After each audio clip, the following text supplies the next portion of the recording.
Our school, our Lady of Paparu. So you are most welcome.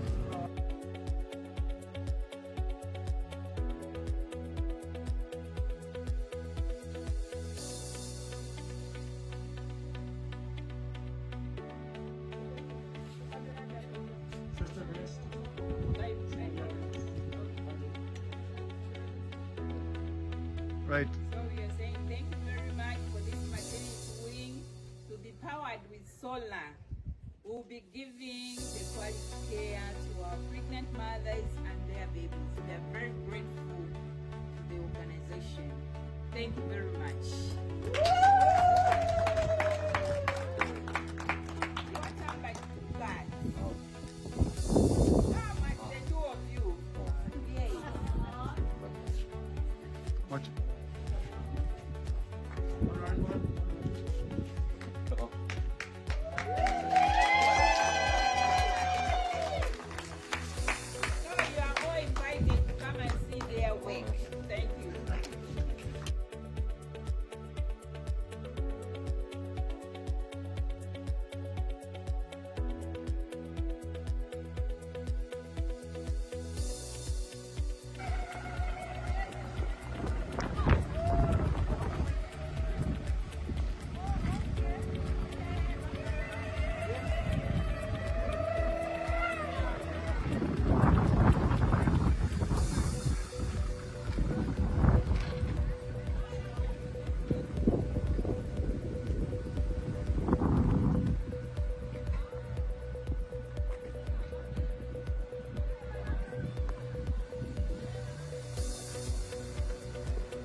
Well, welcome to St Dipna's in Dromore. Cardrun Park, it is of course the final of the Spirit of Paul McGirr tournament. The under-16 tournament is for Ulster clubs, and we're set for a cracking final this afternoon as Burren take on Bellaghy. We'll be talking to James McGirr and Chris Brown presently, but first I have chairman of the Dromore club, Nell McNulty, with us. Nell, it's a big day for the club. Listen, Paul McGirr tournament's been running now, I think it's the 19th year, and we have two heavyweights here today with Bellaghy and Burren. And unfortunately the conditions aren't ideal, but this is one to football. So listen, it'll be all laid out on the field, and hopefully just go at it and play it in the spirit of Paul McGirr, which a lot of games here have been done, and it's been really successful tournament so far. There's no doubt that Paul McGirr's remembered every day here around the club as well.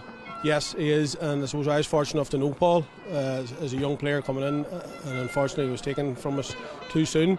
But listen, there's a legacy of Paul McGirr, and I think it instilled in us players as we got older. We realised what it was about, and there was even though he wasn't playing with us, I think he instilled maybe a steeliness to us, and maybe that's where our bit of our success came then, and a bit later down the line, and them same players who had played with him, and they maybe moulded us a wee bit. So no, it was he was an influential character in his young years. No doubt about that. And the club's a lot of influence as well over the past couple of years at county success, of course, as well, and players going on playing for Tyrone. But facility-wise, he's done a wee bit of work, but now the next stage is on the way, and it's coming very shortly.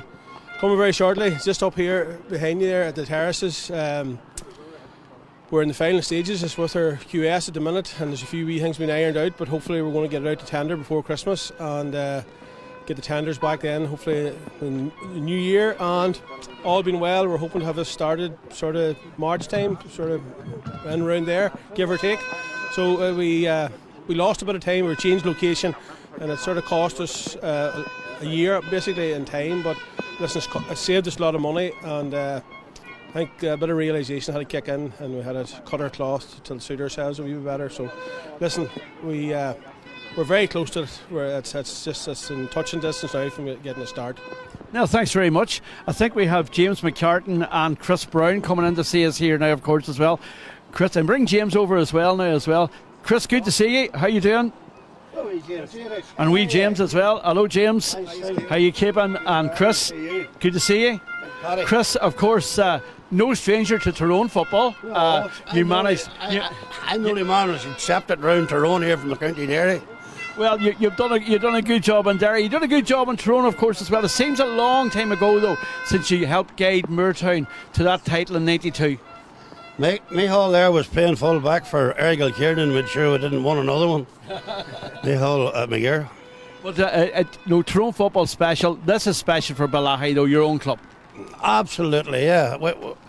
I'm sure James feels exactly the same. For I had watched a lot of Burren games over the years, 2 All-Irelands, and God rest Ray Morgan was a manager at that time, and his daughter has been she died at the weekend, and I'm sending my condolences to Rachel Gurriver a Hannum, the girl Fionnuala, and I always had admired what he was doing with Burren, you know, and not two big clubs, but two clubs that are always in the ascendant down the years, you know, and we hope that maybe, one swallow will not make a summer, but we're hoping that something will come off it. And these results, it's not going to be the end of the world, but Paul McGirr was a very special person. From me just coming up here and learning from different boys, and I would have connection with Zambia as well. And you were telling me you were out there not that long ago. Well, my daughter was there in 2006 with the SME missions down in Newry, and Ashley Brown, and would have known the priest, Father Jim O'Kane and Father Brian and others as well, you know, and it's marvellous the work they're doing from here. Well, we'll talk to you after.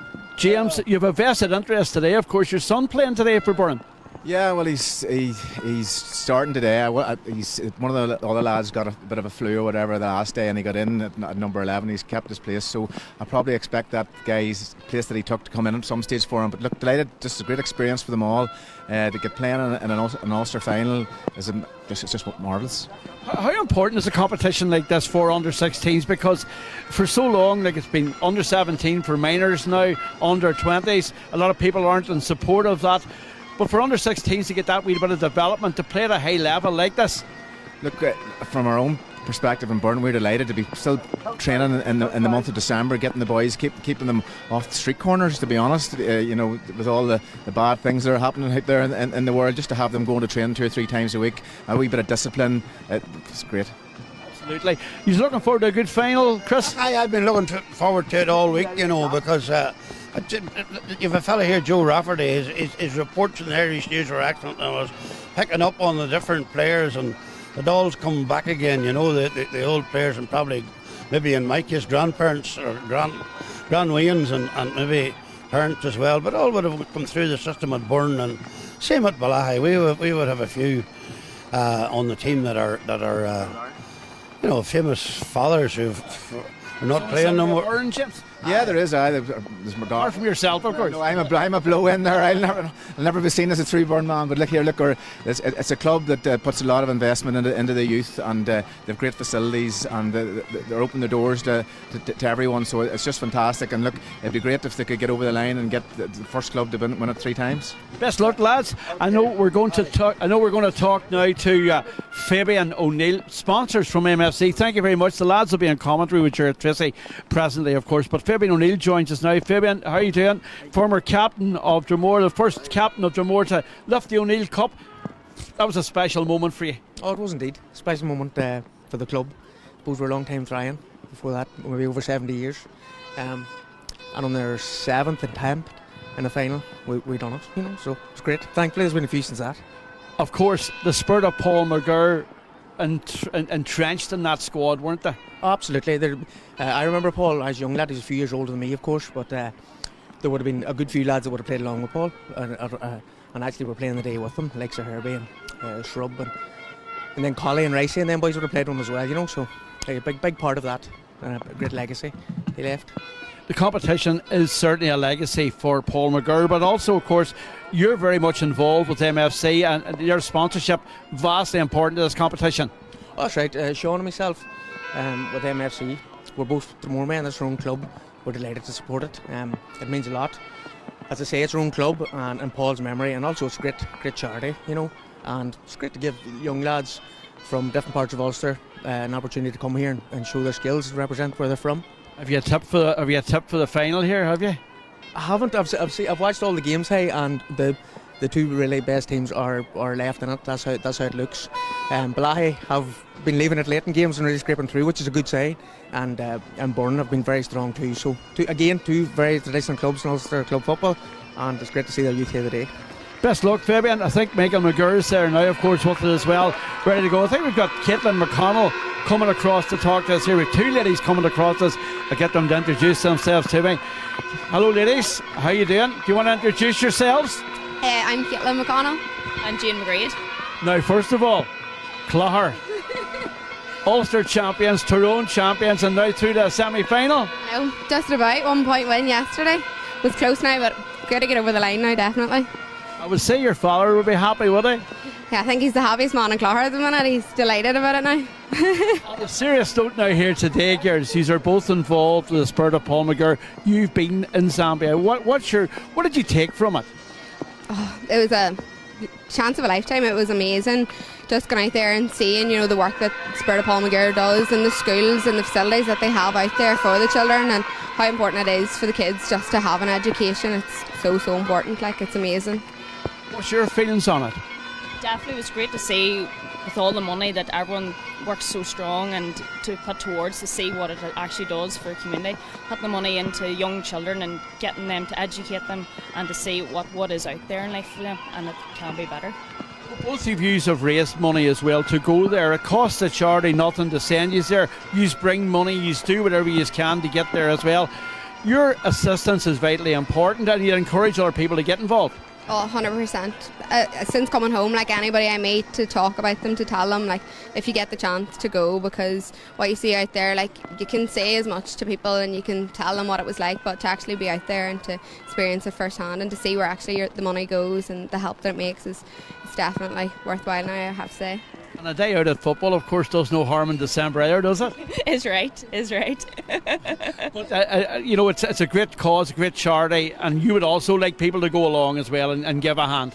Absolutely. To think that I was maybe not going to go was crazy looking back now. Everyone should go. It's just such an experience. And we're such a good group of us as well. We had great crack and everyone got on and we got so much done when we were all working together. It was brilliant. You went from a school group.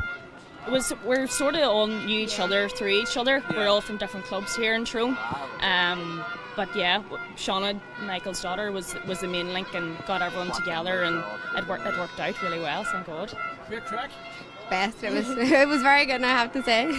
Enjoy the rest of your year with Clogher in the next year. Michael McGirr is with us now. Girls, thank you very much for joining us. Thank you very much. Hello, Michael. Michael's going to take an umbrella now. Michael, you've been driving this along, God rest your father and your mother and your family. It's 19 years now that you've been involved with the charity. It started 10 years to commemorate Paul's 10th anniversary. It was started by the energy came from his friends, his cohorts at that time from the parish here. How difficult has it been to start from absolute scratch, a brownfield site, to have what you have now in Zambia? Well, it took time, and I mean, I tell this to everyone that we're only really a conduit or a framework for other people's goodwill, and if there's people in the schools or the clubs and they want to send their young people out for school trips to go and see what's going on, we'll facilitate that, and they would raise money then to spend on the projects. Like, we put a lot of time into it. All our work as a committee is all voluntary, but we don't put money into it. The money comes from the people that are travelling and donations and football matches, tournaments like this, you know. So how hard? It's important to say though that you made a point there. The charity doesn't send people; the people raise the money to go themselves to do their assistance or whatever parts and whatever projects they're doing. Well, we have the projects and we have them focused, and you know they're not just going out to do something random. And we started initially with a community centre to get the people out there wanted a sort of a community building, you know, to get them out of the compounds and out of the slums and get them focused get them all pointing in one direction, I suppose, to start building a community. And so that was the first step, and then a part of that was a special needs school or SME school. So that's now 20 years old. So we're hoping to renovate that this spring and maybe extend it, bring it up to date, a bit more technology in it or more equipment in it to get those kids that are there another start in life. Some of them are able and they're going on ahead through the secondary school system, but a lot of them aren't, you know. It's a great charity. It's a great projects are abounding. You have a lot of people involved. You'd like more to volunteer and make the effort to go over. I know there's a group going over now from the Dean later on next year, and a Strabane group. Would you like more?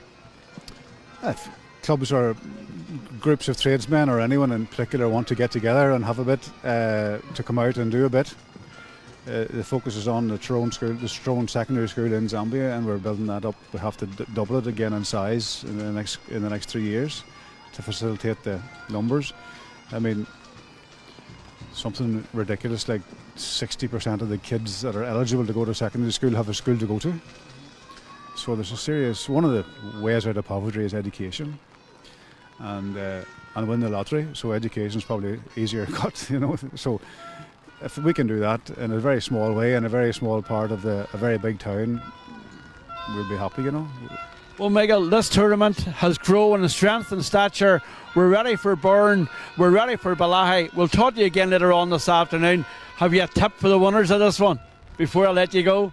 You're a former. Chris slagged you about stopping Moortown from winning another title at full back for Arigal Kieran. Have you a tip for this one? That was in the last century. I was sure we're all getting that way.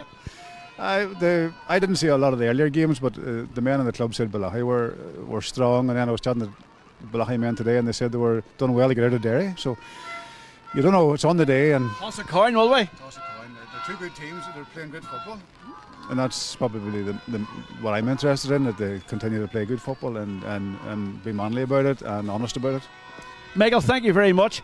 That's us from the sideline in the rain here at Gardron Park in Dromore. We're ready now to join Gerard Tracy, Chris Brown and James McCartan in the commentary box.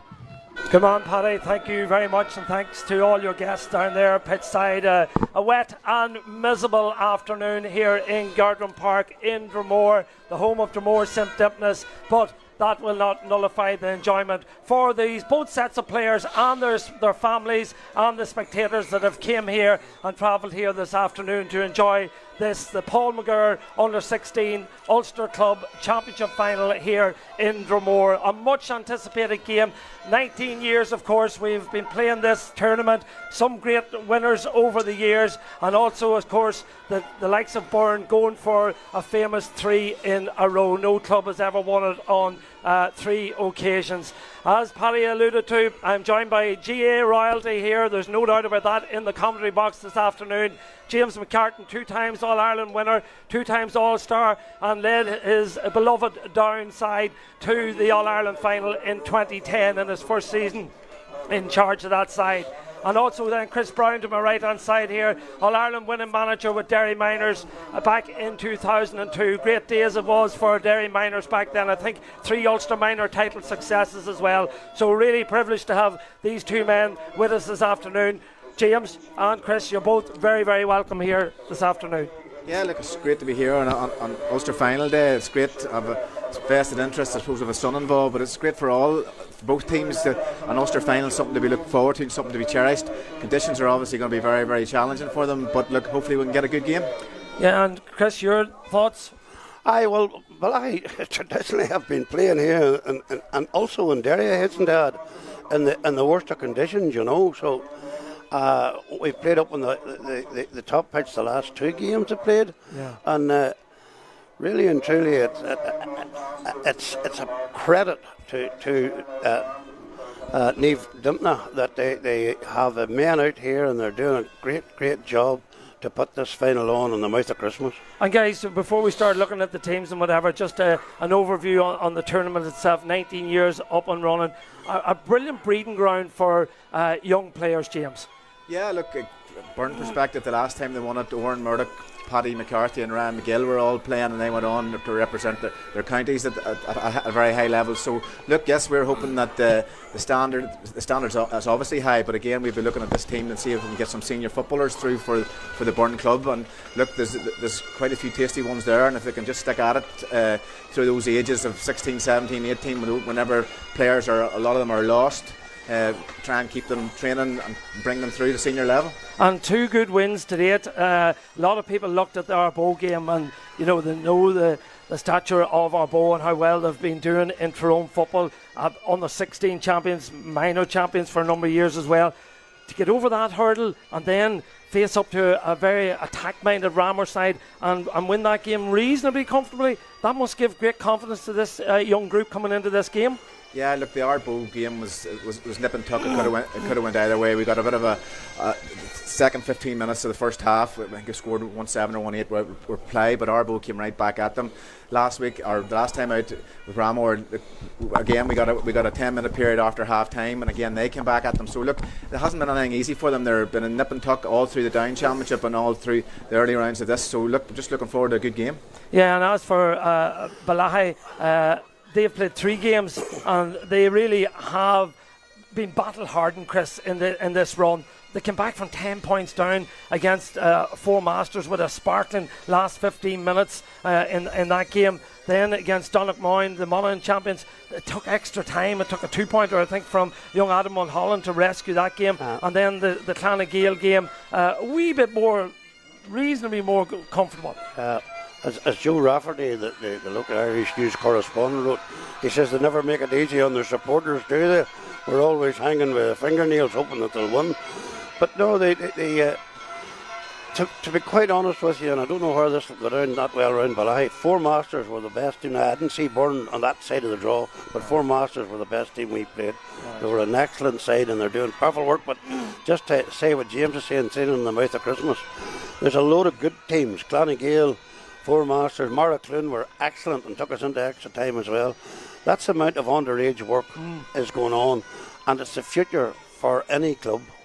Great spectacle here in front of us as the 2 teams probably for the first time ever in their lives, to march behind a band. It's the Siam Mills Pipe Band. They're hoping that it won't be the last time that they will feature on many big days again. But today, the 7th of December, is a big day in the lives of these young players. And let's have a look at both the sides. Burren St Mary's line out as follows. Patrick McAllister is in goals. Then a famous name at cornerback, McGovern. Joe McGovern is at number 2. Owen Coulter 3, and Ben Downey at 4. Half forward line, another famous name, the trainer name from Burren, of course, Oren Trainer, plays at 5. Killian McCarthy is at 6, and Patrick Murta is at 7. Middle of the field, the pairing is Jake Cunningham and Dylan Kelly. And the half forward line then is the captain, Sam Murdoch, and he is some prospect. Where's number 10? Matthew McCartan, son of the man to my left here, James, is at 11. And Aidan McGivern comes in wearing number 17 and plays a Shea trainer. And Shea, of course, he's with us here today. He was the young man that suffered a heart issue in a championship game in Down a couple of months ago, but we're grateful that he is with us here today and in fine fettle. So he's replaced by number 17, Aidan McGivern. Full forward line then at 13 is Michael Trainer, 14 is Shane McGreevy, and 15 is Johnny Denner. As for Bellaghy Wolf Tones, they will line out as follows. There's a couple of changes to the numbers on the Bellaghy team that's listed in the programme, but we'll go with it as follows. Charlie McFall is the goalkeeper, and how crucial was he for Bellaghy that day against Four Masters, as Chris has alluded to. Where number 2 is Dermot Doherty, number 3 is Cian O'Sullivan, number 4 is Tom McErlane, number 5 is Owen Glacken, number 6 is Tom Harkin, and then at 7 is Fergal McLaren. The joint captains are the midfield pairing, and that's Big Gabriel Gormley at 8, and Jarlath McCartney, who is another terrific player, wears number 9, and you'll see him floating into the full forward line at times today. The half forward line then is Donnacha Scullion at 10, Oren Doyle at 11, and Adam Mulholland, only 14 years of age. Watch him, he likes his 2-pointers. Got 2 of the crucial ones against Four Masters in that opening round game. He wears 12. And the full forward line is Rory Hull at 13. Caden Rocks, son of Ronan Rocks, of course, is at 14. And Aidan Scullion, the free taker, is at number 15. Chris, you know these lads well. Who is it that we need to look out for on this Bellaghy team this afternoon? Well, up until now, right through Derry, when we played Lavey in the first round at Lavey on a very wet night, and one of the captains, Gabriel Gormley, and I don't know, it'll be interesting to see how Burren and them fare out today, but with him, but he actually scored a goal at the death to beat Lavey, and Lavey were the favourites in Derry. And Jarlath McCartney, he actually scored a brilliant goal against Four Masters up into the changing room goals here. It was probably the goal of the tournament if they look back at the tapes. And Oren Doyle, centre half forward, you mentioned Adam Mulholland. He's a son of John, whose pedigree you would know from Derry and Bellaghy as well. And Ronan Rock, the son you mentioned at 14. And as you said, Jarlath McCartney and him would interchange. But Oren Glacken is the son of the manager at right half back. He's a good one, and Fergal McLaren. The 2 wing half backs, they tend to maraud up the field, so it'll be interesting to see. Ones to watch on the Bellaghy team. And as for the Burren team, the ones to watch, James, before our on the vein here? Yeah, well, looking at their forward line, I think that's where their strength probably lies, and Sam Murdoch will probably be the star turn there. But I have a soft spot for Michael Trainer. He'll not line out at 13, but he'll drop deep, and he'll be a bit of a playmaker, carrying the ball, maybe even a sweeper at times. So I think he's a marvellous player. But they'll be looking to get their ball in as quickly as possible into Shane McGreevy and Johnny Denner. So both sides line up in their respective halves of the field. Our official here this afternoon is Kieran Annetta from Oma, and he's assisted by Kieran McLaughlin and Brian McCallion. And now we will have our on the vein.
Something special about the sound of a child's voice at Christmas time, and that's what we had there, a beautiful rendition of our Ron Navian. So we're all set here in Gardner Park in Dromore. The stand across the far side is packed. Some of the Bellaghy ultras, if we'll call them that, are up on the hill on our right hand side. No sign of the Burren ones here as yet. The rain comes down heavily as it has done all day, but we're all set for what should be a brilliant final of the Paul McGirr tournament here in Gardner Park in Dromore. Kieran Annetta is our linesman, or our referee, and our linesman is Kieran McLaughlin from Strabane Sigerson and Brian McCallion from Castlederg. We're set to go and we're underway. Kieran Annetta throws the ball in, picked up in the middle of the field there by Gabriel Gormley. Gormley, big, strong, powerful player, comes striding through. Can he score with the first shot? No, it's gone to the right hand side and gone wide. But Chris, just shows you in the opening minutes the power of Gormley and the presence that he has. Yeah, but the pitch is very, very wet, you know, and he had an opportunity there to put it over the bar, but he won the throw in, you know, and you have to keep asking the other team questions, and hopefully he'll be doing that. Kick out in the middle of the field. Well held there, brilliant take in the middle of the field on that occasion by the wing half back. That's Oren Lagan, son of the manager. Looks up, gives it forward. Good ball into space. Picked up on this occasion by Caden Rocks. Rocks takes on his man, slips it inside. Good ball again on the overlap. There is Oren Doyle. Doyle steadies down with the left boot, but this time drops it short into the goalkeeper's hands. One wide and one short for Bellaghy in these opening exchanges, and Burren get their hands on the ball and work it out of their defence with their centre half back. There is Killian McCarthy, brother of course of Paddy, who's the down player, gives it back to Ben Downey. Downey, the referee's hand goes up towards the free, but Downey takes it quickly, the solo and goal, gets him out up the field, flicks it forward there looking for Dylan Kelly. Kelly looks up, being closed down by two Bellaghy players, but done well, shipped it back there to Patrick Murda. Murda feeds it inside looking for Johnny Denner. Denner out in front of his marker and picks up possession. Denner lays it back. We'll have to probably come back round and change the point of this attack. Eventually comes out there to Oren Traynor. Traynor slips it back there to Sam Murdoch. Murdoch, captain of the side, comes forward, looks to see what his options are, gives it and goes, creeps inside the 45 metre line, lays it off one more time. Disciplined defensive play by Bellaghy at this juncture. Ball in the hands of Killian McCarthy. Probably come this side here to Matthew McCartan. McCartan gathers it, lays it back there to Michael Traynor. Traynor again through into the hands of Jay Cunningham, one of the big powerful midfielders on this Burren side. He slips it off one more time, coming through off the shoulders Dylan Kelly. Strong run by Kelly, but again Bellaghy very, very disciplined in their defensive play. Referee's hand goes up and awards an advantage if Burren wish to take it, but they're happy to maybe a shot to nothing, and now Kieran Annetta does apply the advantage. But good disciplined defensive play, it has to be said, by Bellaghy, James. Yeah, look, it's the modern game. You're trying to probe down one side and then switch the point of attack to the other side. I thought this might have been a chance for a 2-pointer for Sam, but he's put the chalk down slightly inside, so he'll be disappointed for that, because he does quite specialise in putting the 2-pointers over. So first shot at the post for the Burren St Mary's lads comes from their captain Sam Murdoch, an Ulster under 15 player. Has it got the distance? No, they dropped short. That's a short each. Keeper done well, watched it all the way to Charlie McFall and batted it out, and it was picked up by one of his defenders, his wing half back there, Fergus McLaren. You can see the water on the ground with the incessant rain here since about 6 o'clock this morning, so the pitch has done really well to hold up as well as it's done, but you will see the surface water there as some of the players try to gather possession close to the ground, as the ball is picked up now by Matthew McCartan. McCartan lays it back there to Michael Traynor. Traynor looks up, crossfield, comes to Sam Murdoch. Murdoch looks up, an opportunity to give it inside, but there's a poor ball, and easily picked up on that occasion by Oren Lagan for Bellaghy. 45 metres out from his own post. Lacken looks up, sees what his options are, elects to go short to his cornerback. That's Dermot Doherty. Doherty tackled strongly and been turned over by the looks of things. Yes, indeed he has. Matthew McCartan working hard there. Ball hard to get hands on it, but McCartan does well.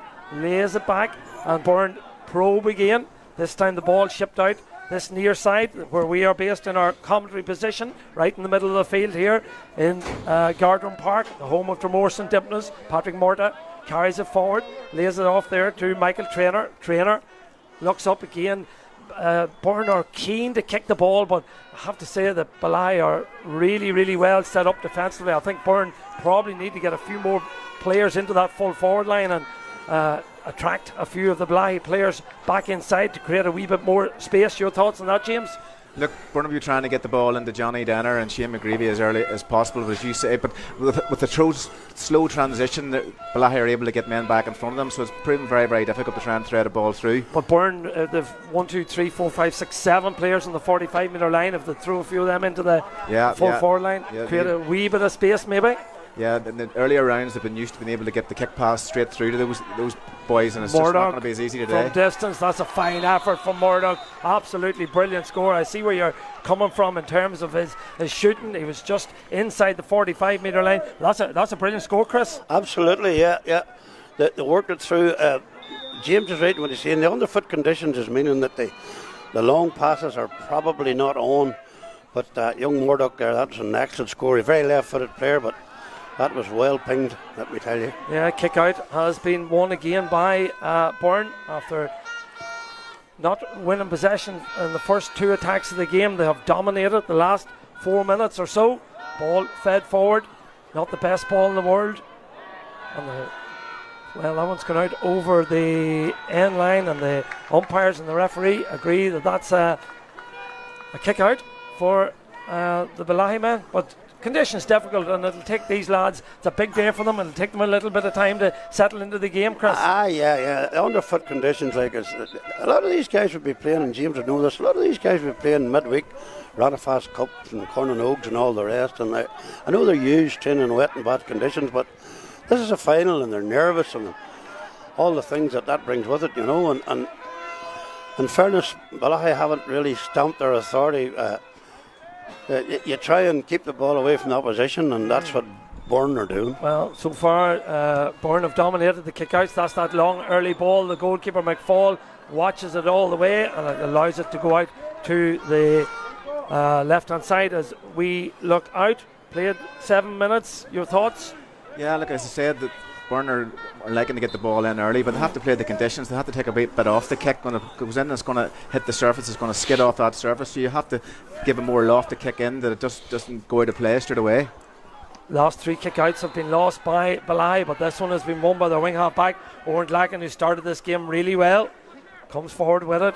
Referee's hand went up to apply the advantage, and well, there's another foul there, so Glacken will get his free. Takes it quickly, lays it off there to Gabriel Gormley, one of the joint captains of the team. Backdoor cut there by, I think it's Jarlath McCarthy, or in fact it's Caden Rocks, the full forward. Done well. Referee's hand goes up again. The advantage has been played, so Oran Doyle will have a shot to nothing. Drops short, so referee Kieran Annetta will bring it back, and the free will go the way of the Wolf Tones. Yeah, young Doyle is very left-sided as well, but on both occasions it's difficult because Burren their defence is pretty tight, and they're not getting the easy ball through, so therefore they're taking longer and they're dropping it short. So Oran Doyle lines this one up. He's a good 40 metres out from 42, 43 metres out from the post. Kicks it left-footed. It's drifting to the left-hand side, but may well stay in play. You see no bounce to the ball at all there. Players struggling to get it up at all, but Burren have done well, and it's their wing half forward. Their captain Sam Murdoch has done well, but he's been turned over by the other number 10, Donegal Scullion, and he fires it out there to Aidan Scullion, but his shot has gone to the left-hand side and gone wide. 2 wides for Bellaghy and 3 for Burren. A couple of drops short as well from both sides. We've played 8.5 minutes. Kick out for Patrick McAllister.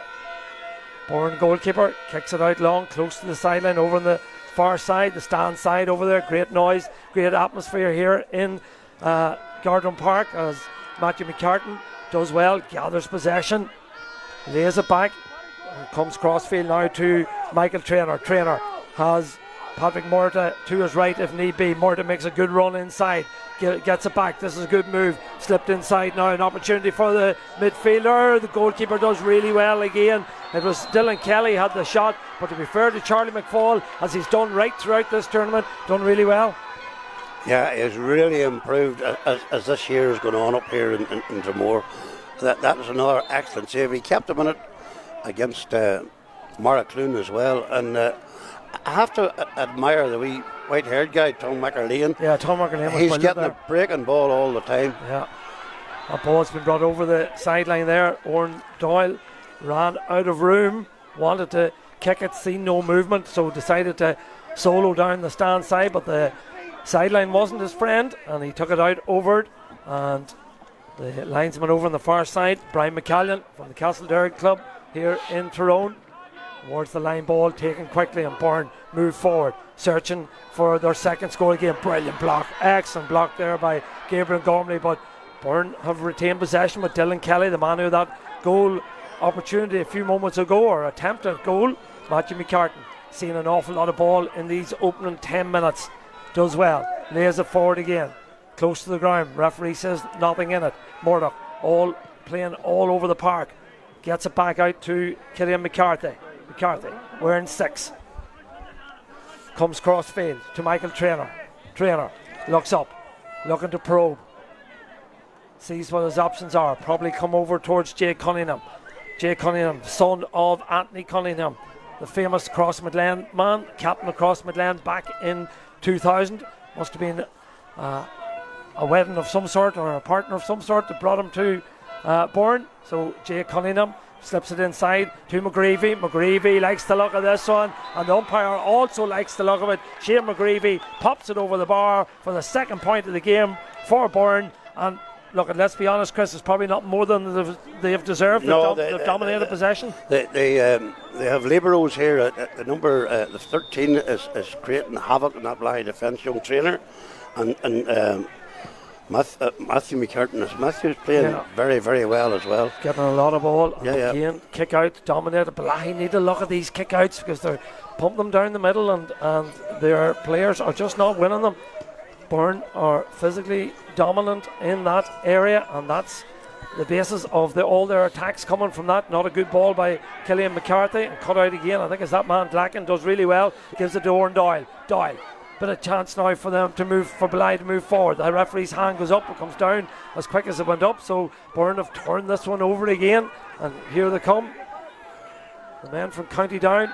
Strong challenge there, too strong says our referee Kieran Annetta, and the free will go the way of the Down champions. Ball fed in there, looking for Johnny Denner. Denner tries to take on his man, does well, still going Denner, but faced by blue jerseys, still going. Too many blue jerseys. Referee judges he's over carried the ball, and the free is taken quickly, and down it goes to Jarlath McCartney. McCartney, a big powerful presence for this Bellaghy side, lays it off now to Fergal McLarnon. McLarnon loves to drive forward, ball over the top, looking for Aidan Scullion. Scullion won't get to it. I think Joe McGovern will beat him to it, and that he does, and he lays it out there to Michael Traynor. Traynor close to the sideline, gives it inside to where it came from McGovern. McGovern out there to Patrick Murta. Murta lays it off. This is good play by Burren. Dylan Kelly spreads the play over the far side. Burren retain possession. The blue jerseys filter back. Dylan Kelly has possession, lays it off. Burren take the panic out of this attack, slow it down. Murdoch looks up with that left boot and drops it in. Keeper watches it all the way, but it's gone out for 45. I was surprised the keeper maybe didn't make an attempt to keep that ball in play. But James, we've played 13 minutes and Burren have been pretty impressive. Yeah, but still only 2 points on the scoreboard. You can see what they're trying to do. They're trying to kick pass it through, and sometimes the quality of the kick pass hasn't been good enough. So they need to try and tighten that a wee bit. I'd like to see them transition through the middle third a wee bit quicker, because as you said, they're giving Bellaghy time to filter back, and I would like to see, if they're going to kick the ball in, kick it in before they get the chance to filter back and give the boys inside a bit more space. But look, they'd be happy. They've seen a lot of ball. but just like to see a bit more domination on the scoreboard. And from a Bellaghy perspective, they're struggling with their own kick-outs. Is there something that can be done in that respect, lads? Well, I think that this man Denner, like, they're moving the ball right across the 50-yard line, Burren, and really and truly they're trying to free up Denner, and it's partially working, and their men coming on the overlap. So I think Bellaghy's going to have to do something on the libero, Michael Trainer, top of the right, 13. He's having a big impact in this game. They're in possession again. There he is. Trainer gives it back to his namesake, Michael Trainer. Ball won there, just about by McCarthy. Slips it off to Dylan Kelly. Kelly loves to come forward, gets the shot away. That looks good from Dylan Kelly. He looks an accomplished player, James. Yeah, County Minor last year. Dylan's a marvellous athlete up and down the field, and he's a good shot as well. So yeah, look, his mobility is very, very vital to Burren around the middle. That's the voice of James McCartan with us here on this broadcast, and also Chris Brown. Burren and Bellaghy represented in the commentary box, just as they are out on the pitch in front of us. The ball in the hands of Owen Doyle, but hasn't been able to pick it up, and Burren have turned it over again, but maybe it's going to go back to the Bellaghy men. It has, and it's Owen or Fergus McLarnon. McLarnon looks up, kicks it. Not the best ball in the world from McLarnon. That's easily picked up by that man that we've been talking about, Michael Trainer, doing a lot of work for this Burren side, and now looks up, plays the ball forward over the far side of the field, and Burren will come again, this time with Owen Trainer. Ball fed forward, looking for Matthew McCartan. McCartan lays it back out. Out it comes again to Michael Trainer. Trainer lays it off to Jay Cunningham. Cunningham looks up, threads the ball forward. Not the best ball in the world. Easily picked up on that occasion by the Bellaghy defenders. Referees playing advantage. And coming forward with us, Donica Scullion. Bit of room now to operate for Jarlath McCarthy. And he can move with and carry possession. Lays it off to Caden Rocks. Rocks, strong, powerful player. Cuts inside. Trying to work a better angle. Lays it off there to one of the joint captains. That's Gabriel Gormley. Gormley feeds it out over the far side.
And the ball over down the far side, as this time it's been turned over by Bellaghy. Ball in the hands of Adam Mulholland, just 14 years of age. Kicks it forward. It'll be kept in by Caden Rocks. Rocks gathers it 45 metres out. Needs support. Has his centre half forward there, Owen Doyle alongside him. Doyle slips it off to McCarthy. The ball just didn't bounce for McCarthy, but he still has the chance. McCarthy gets the shot away, and it's in the back of the net, and it's Jarlath McCarthy, the man who has come up with some massive scores for Bellaghy right through this tournament. He's come up with a massive one today, because we were 18 minutes into the game. Bellaghy hadn't scored, but Jarlath McCarthy comes forward and pops it into the back of the net, and persistence paid off. Absolutely. I was going to say to you just now that Bellaghy really need a score, and young McCartney has supplied a goal, and that'll lift them a bit, but they're going to have to get into this game even more so, you know. Well, here they come again. Chance for Gabriel Gormley. Lays it off there to Owen Doyle. Doyle with the shot,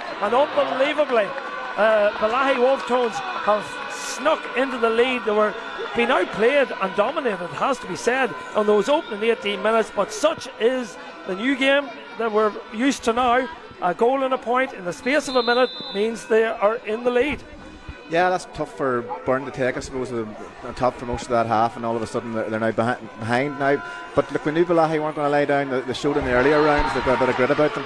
And here comes Charlotte McCartney again. This time just a rush of blood to the head from young Charlotte. And that ball has gone to the right hand side and gone wide, but you can see immediately the confidence being lifted in these Bellaghy players. They were put to the pin of their collar here in the defence, you know, and the Burren forwards are moving all around the place. Young Denner's coming out, and as I said, Matthew McCartney's coming out. But Bellaghy, that's a fillip that they needed. They really needed a lift, and they've got it, but they have to hammer it home now. Line ball over on the far side. Well, the linesman has pointed the way of Burren, and it is a Burren kick, and they'll be glad just to get their hands on possession. Mind you, that one's been kicked away, or has it? No. Matthew McCartan again does well, wins the ball that was sent into him. Dylan Kelly comes forward, lays it off. Kelly looking for the return. Kelly has a man overlap. Good shot and good save again. This young man, Charlie McFall, I was reading about him all weekend. Well, he's really, really impressed again in these opening 18 minutes. But the men from Burren come again with Aidan McGivern. McGivern over on the far side of the field. Gives it back to Dylan Kelly. Kelly, with that shot a moment ago, gives it across there to Sam Murdoch. Murdoch from distance. This will be a 2-pointer if it goes over. But I think it's gone to the left and gone wide. It has gone to the left and gone wide. Game has really come to life, gentlemen. Yeah, look, good move there from Burren. Previous attack, Dylan Kelly in on goal again. I don't really think the goal was on. I think if Dylan had just popped that one over the bar to get a wee bit more confidence back in, that's a second chance of goal. So look, the next time he goes through, I'd like him just to stick it over for a 1-pointer. Yeah, but credit has to go to McFall, James. He's done well in nets, hasn't he? And he's had a good tournament. So yeah, 2 good saves so far.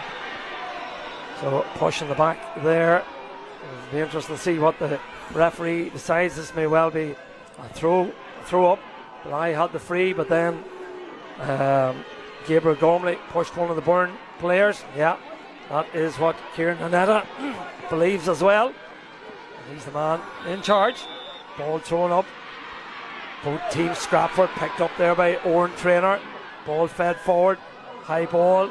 Over the top it goes.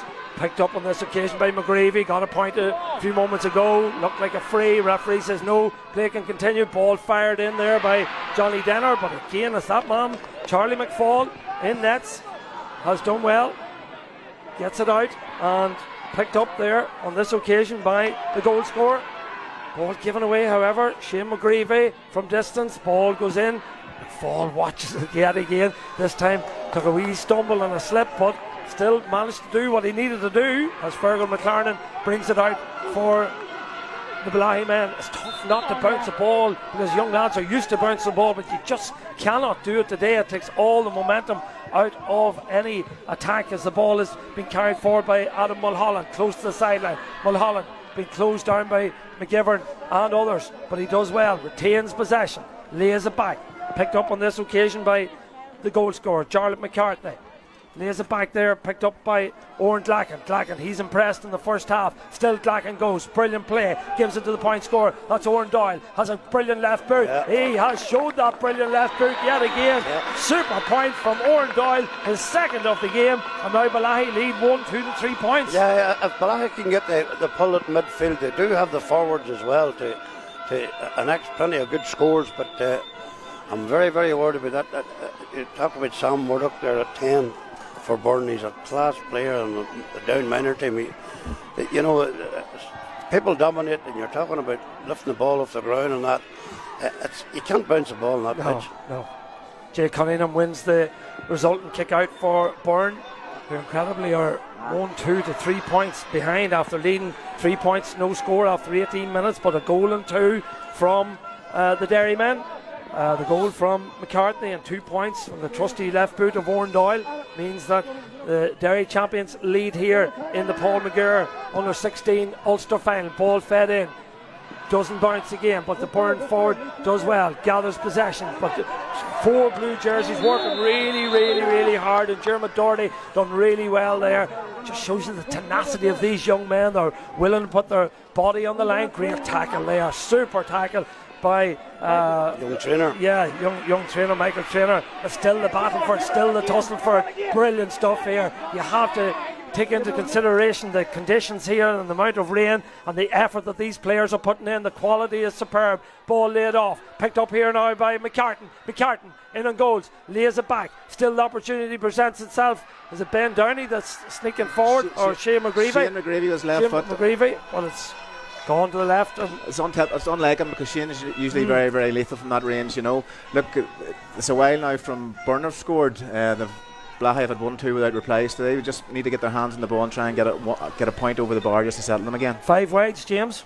Yeah, look, I said before that I felt the strength of the Burren team was in their forward line, but it's just look, you have to keep going, you have to keep getting the ball in there, and hopefully it'll click for them. Yeah, a couple of goal chances missed as well, and a couple of dropped short. Yeah. They have dominated possession, but to be fair to Bellaghy, they are the team that lead on the scoreboard. The last 6 minutes have been very good for them, and they've won this ball again. This time it's with their number 6, that's Tom Harkin. Referee is going to bring it back for the free.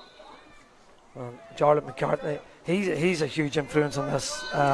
McCartney, it's normally Gabriel Gormley, but obviously Burren know about him. But McCartney is pulling it. He's more than pulling his weight today. Rocks, you know, tries to get at it. So too does the Burren rear guard. This is terrific stuff. It's great battle out there. These lads are giving it everything, and it's really, really enjoyable. Mightn't be high scoring, but you would expect that on a day like this. As the ball is picked up there by that man Murdoch that you referred to a moment ago. Back it goes to Owen Coulter. Coulter, big, strong, powerful player, comes forward. Oh, did he pick it on the ground? He did pick it on the ground. An error there, and the kick will be taken quickly, possibly by Gormley. Gormley takes it solo on goal, lays it off there. Over the top is Caden Rocks. Rocks in on goal, soccer style! Chips it, chips it to the right hand side, and chips it wide. Look, you always say in those situations you're maybe better picking it up, but possibly not on that occasion. No, absolutely. Yeah. He did the right thing, but I think it hit the outside of the post on the right hand side, but it was a golden opportunity, you know, that's a modern game, and James would know more about that than me, but you turn over very quick. Aidan McGivern picks up possession, but the ball has been spilled, and Bellaghy come again. Over on the far side, ball fed back out there to Oren Doyle. Scored 2 points in this game. Lays it off, ball spilled on this occasion, and nipping in and picking it up there is Sam Murdoch. Murdoch gives it over to Oren Traynor. Traynor close to the sideline in front of the pack stand here in Dromore. Ball fed forward. Well picked up. Well, he had it in his hands and it bounced out of them, did Shane McGreevy. Referee is bringing it back for a tug after the ball. Yeah. Thought maybe he was going to give it where the ball landed, but he said the free was before it was kicked, which is fair enough. So we look at the watch. It says we've played 27 minutes here in Gardner Park in Dromore. This Paul McGirr final. Ball in the hands of Matthew McCartan. McCartan wins it, lays it back. Oh, touched on the ground, was it? Yeah, and that's the problem. Like, you know, there's no bounce. James, look, it's fundamental errors. There's two in a row with Burren men being dispossessed, so they need to get the basics right. You know, they're playing. Look, it's marvellous to see all the defensive battles going on, and it's probably a day for defenders, but some of the tackling's been exceptional. And the work rate and the discipline too of both sides has been exemplary. To be fair, it's certainly played in the spirit of Paul McGirr as Oren Traynor in possession. Lays it off there to his captain. His captain, of course, is Sam Murdoch. Murdoch gives it back to where it came from, to Oren Traynor. Traynor gathers it, gets around his man, tugging the shorts. Referee allows play to continue. Still, Burren Pro, they trail 1, 2 to 3 points here in this under-16 Paul McGirr Cup final. Ball in the hands of Sam Murdoch. Murdoch, trusty left boot, feeds it forward. Ball doesn't bounce, but gathered on this occasion by McGreevy. Lays it back out. Out it comes to Murdoch again.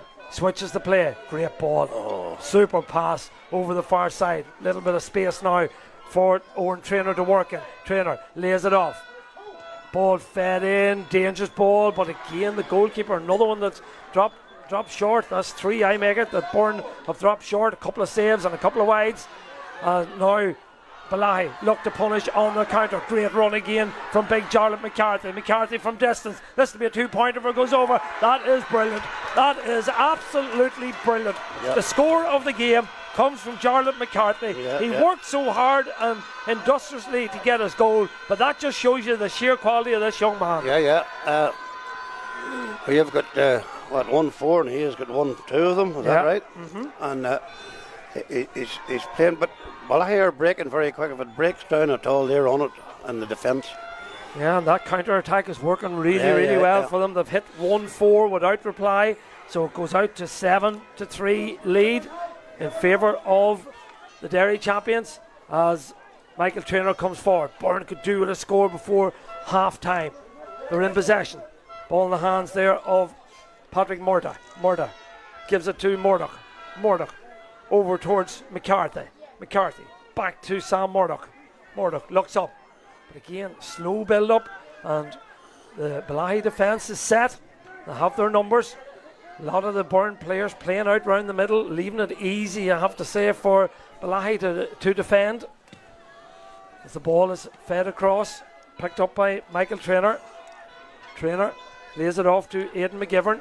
McGivern inside, bit of space now for Dylan Kelly. Kelly fires it in, but again well defended on this occasion. Oh, harsh. That was slightly harsh, I thought. James?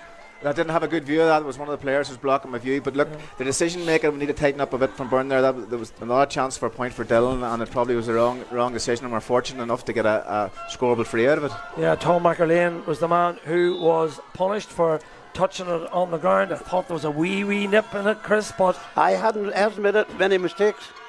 Well, ball fired over the bar by Sam Murdoch, and that's the first score since the 14th minute. That's all of 16 minutes ago for Burren, a much needed one, James. Yeah, we will thank the referee for that one. Look, we needed that score. It's a long time to go out scoring. It's still creating the chances. They just haven't been taking them, so they just need to try and tighten up in front of goals. They're getting as much ball as Bellaghy. Bellaghy win the ball back and hit them on the break, which is obviously very frustrating.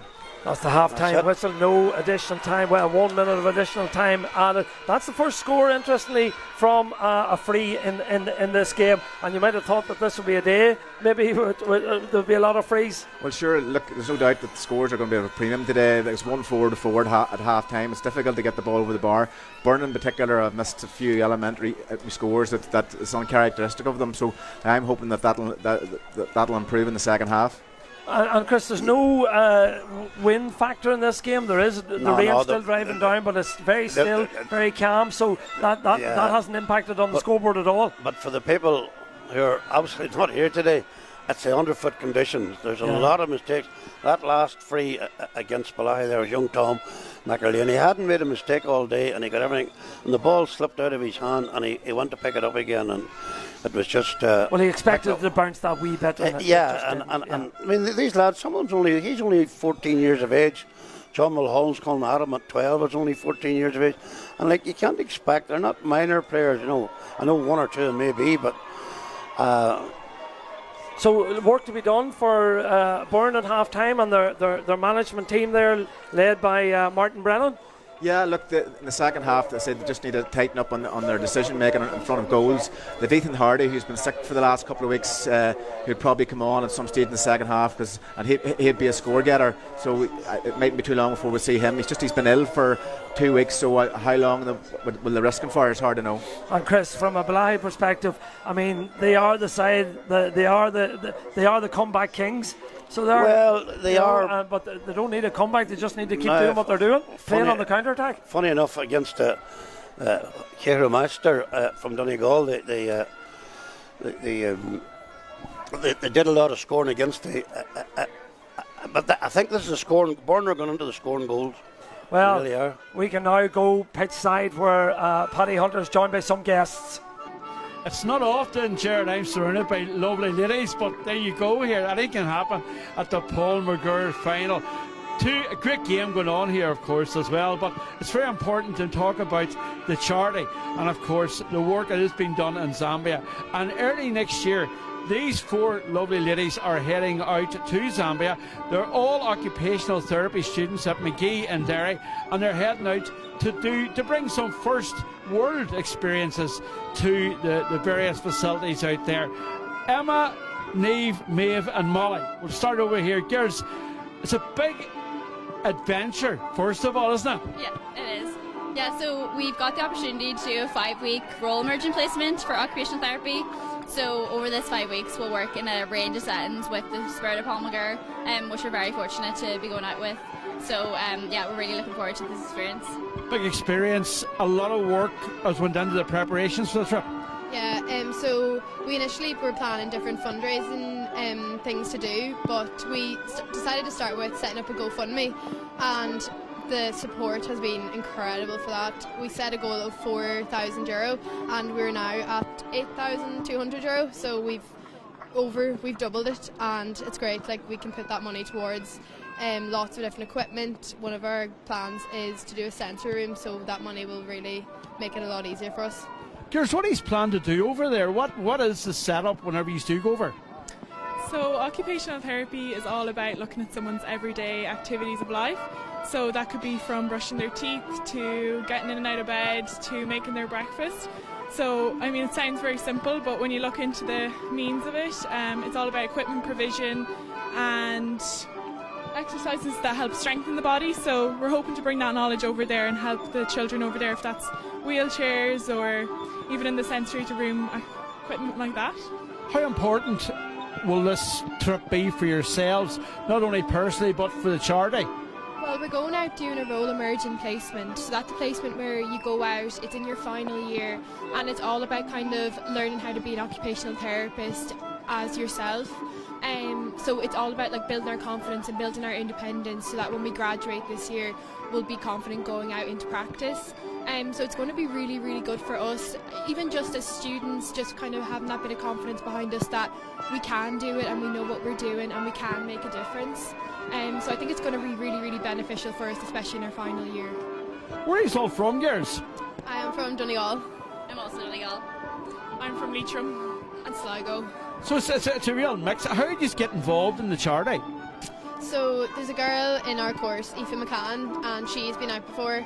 So we heard lots about what she did in the summer, and we felt really inspired and thought it was a perfect fit, because role emerging is going out to somewhere that there's no occupational therapist and then using our skills and educating other staff on what we do, so that they can also, like, we can leave a mark. When we leave, they can continue to do what we do. Looking forward to it? Yeah, we're extremely looking forward to it. And Michael has been really good helping us to organise everything and giving us the opportunity to go to all the different places in Zambia, so we're hoping to make a difference when we do go out there. Even if it's small, we just hope that we'll make an impact. And how long are you going for? We're going for 5 weeks, so we leave on... And no time off, Michael says? No, not at all. No, we're going on the 2nd of January and we're home around like the 7th February, so we're hoping that that'll be enough time to get our mark in there. Would it inspire you maybe to go back again at some stage maybe? Well, I hope so, yeah. From what we've seen of the charity and of people that have gone out during the summer, like our friend Aoife, it looks like a really, really good setup. The school is really well organised, and from trying to organise it with Michael, we can see that there is really good organisation, not only here in Ireland but as well out in Zambia. They've been really good. They've set us up with some contacts out in Zambia to help us settle in when we're out there. So I'm feeling really kind of supported on our way out there, and that we're not kind of going to be going out there blind. They've given us a really good idea of what we're walking into. And one final thing, if people want to give you money today, can they still do it? They can. The link. Tell us how to do it. The GoFundMe is still open, so you can find us under Role Emergent Placement Zambia. Is that right? Yeah. Yeah. Zambia 2026. And easy to do? Yes, very easy. Just we also have an Instagram page, so it's REP Zambia 2026, and our link is in our bio. Girls, thank you very much. Thank you. And the best of luck on your trip. That's 11 girls. I'm going to talk to Kieran McLaughlin. Thank you very much, ladies. I'm going from Donegal, Leitrim and Sligo to Strabane, which is down the road. He's the linesman today. Thank you, girls. He's the linesman today, Kieran McLaughlin. But Kieran, former Ulster president, I hope you're keeping well, first of all. Yeah, on, Paddy, thank you. And you're doing well in the line there as well. No incidents to report or nothing yet? Wee bit heavy out there, like, but it's just okay. But I'm getting through the ground. Not a bother. Now, you organised a good trip here for so many people, haven't you? To head out from Strabane. That's us. I'm wearing the wee brands here. You can see it on the flag. Lusaka Lakila. We're going out next March to the school in Lusaka. We organised from last June, and it was through a volunteer initiative the Ulster Council started 2 years ago. I got the idea that the children would continue on with their volunteering this year, play in the club, do their skills, but also our last part was going to be Lusaka. I'd always wanted to do something for the spirit of Paul McGirr, and I saw this as the opportunity. Set a target, Paddy, of £20,000. Delighted to say that just the week before last, in anticipation of this final, must have been, we've hit our 20,000 target, so now we're going bigger again. And I have to say, just people's own generosity, realising that they're giving out to the school, to the people of the community in Lusaka and Zambia. And I mean, Strabane would be considered to be an area that just wouldn't be have as much as affluency as Derry or Oma. People are brilliant. People have been so good, and the businesses as well. The whole community have rallied around us, and we've done really, really well. And the local schools have been supportive as well as just the Strabane Citizens Club and our local clubs. That's right, and I mean the schools is a big avenue as well. I was just going to mention as well after you, and that's a good introduction. Well, one of the schools, I have to shout them out, St Catherine's, the primary school, £3,500 that school brought in, and I know the other schools have already contributed, and after Christmas are going to contribute again. We've also had taken books out of the schools. Holy Cross particularly give us a large amount of books that we're going to put into the library that we're going to help to install when we get out there next March.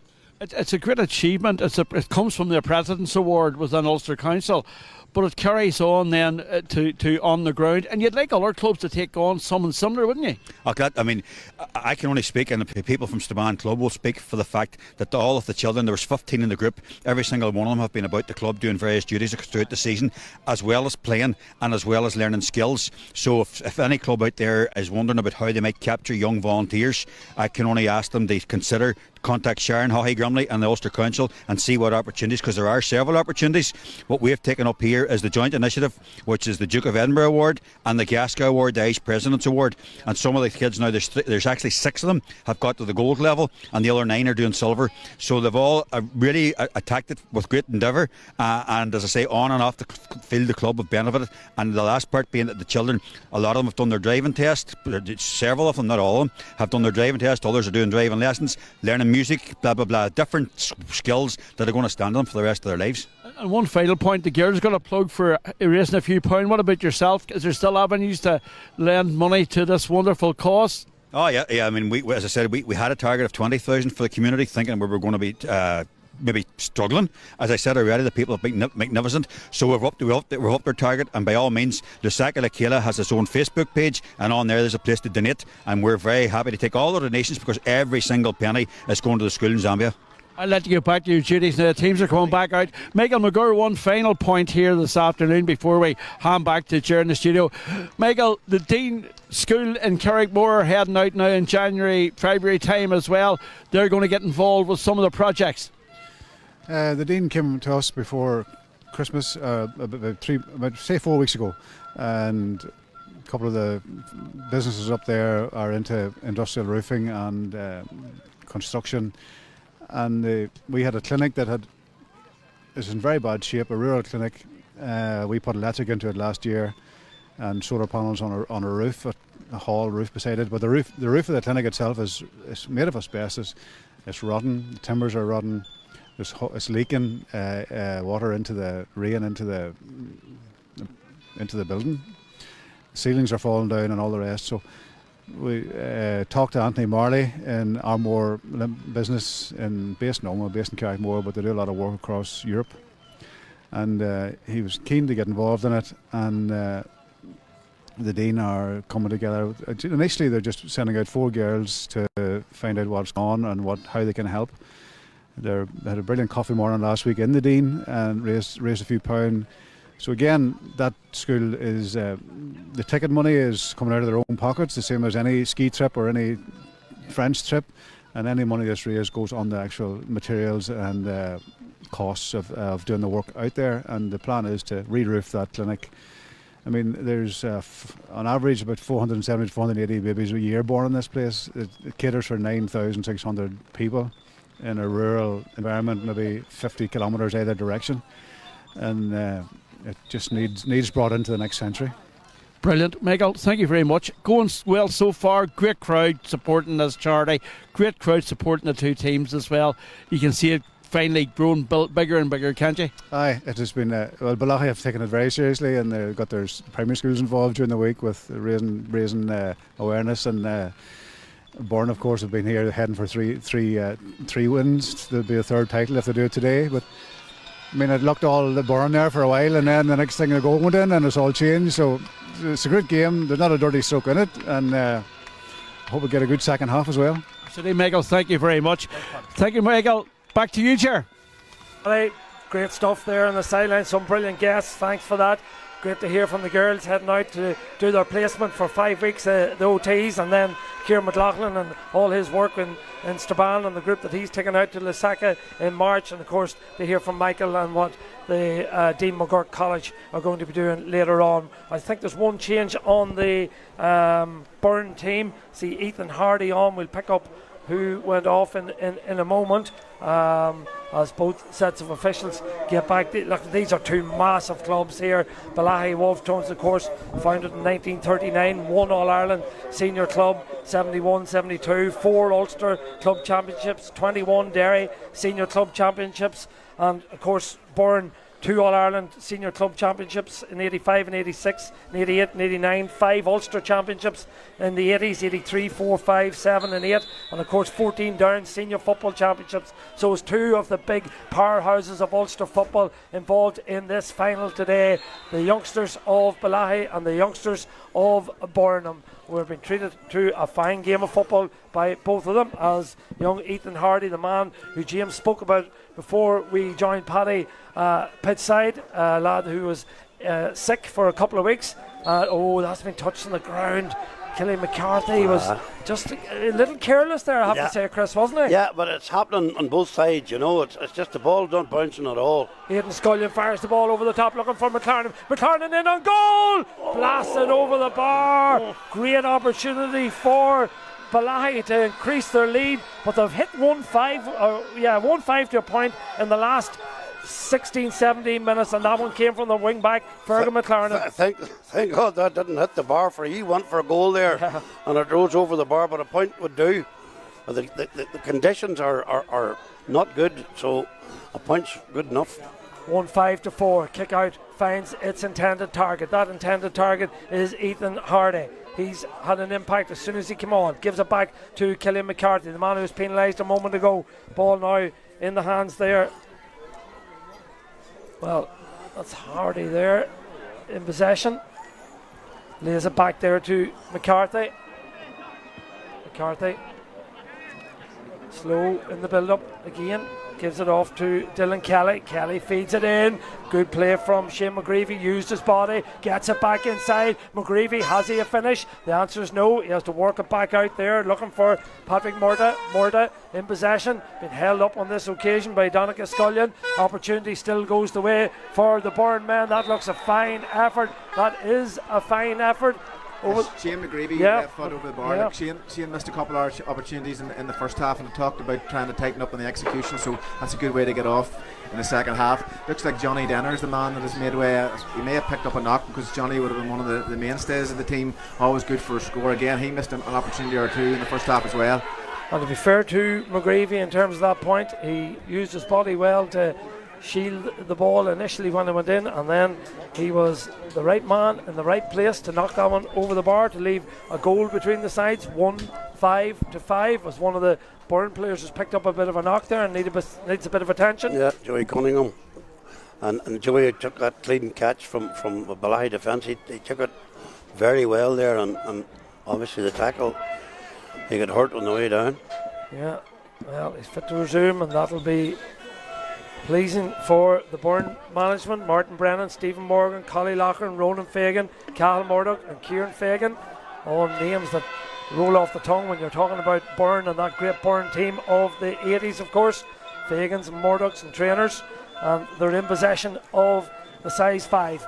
They lay it back there to Michael Traynor gives it to Cunningham feeds it inside. Again, winning it out in front is McGreevy. McGreevy does well. Chips a good ball forward, looking for Hardy. Hardy gets the shot away. That's a fine score from Ethan Hardy, and he has made his impact known right away. He's been involved a lot, James, since he came on. Look, Ethan's a quality footballer. He's 2 good feet. He can hit 50s, and he's 6'2" or 3", so he's a massive addition, and with high hopes for him in the future.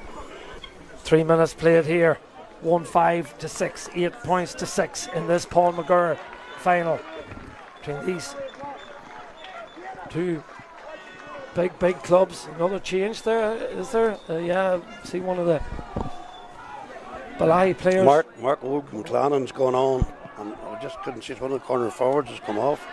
So this man, Ethan Harvey, has made a big difference. Certainly has. So number 21 is on the field of play, just didn't pick up who went off for Bellaghy, but we'll keep an eye on that. Chris, that's your task now. Oh, snuck in there and winning possession is Sam Murdoch. Murdoch looks to kick it forward, does so.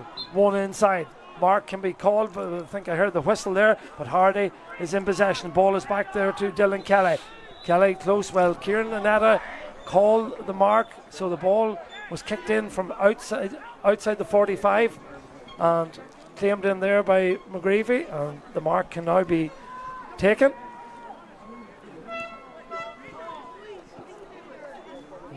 Kieran Annetta puts down the white chalk to let them know where it's going to be taken from, and Matthew McCartan is the man tasked with taking this kick.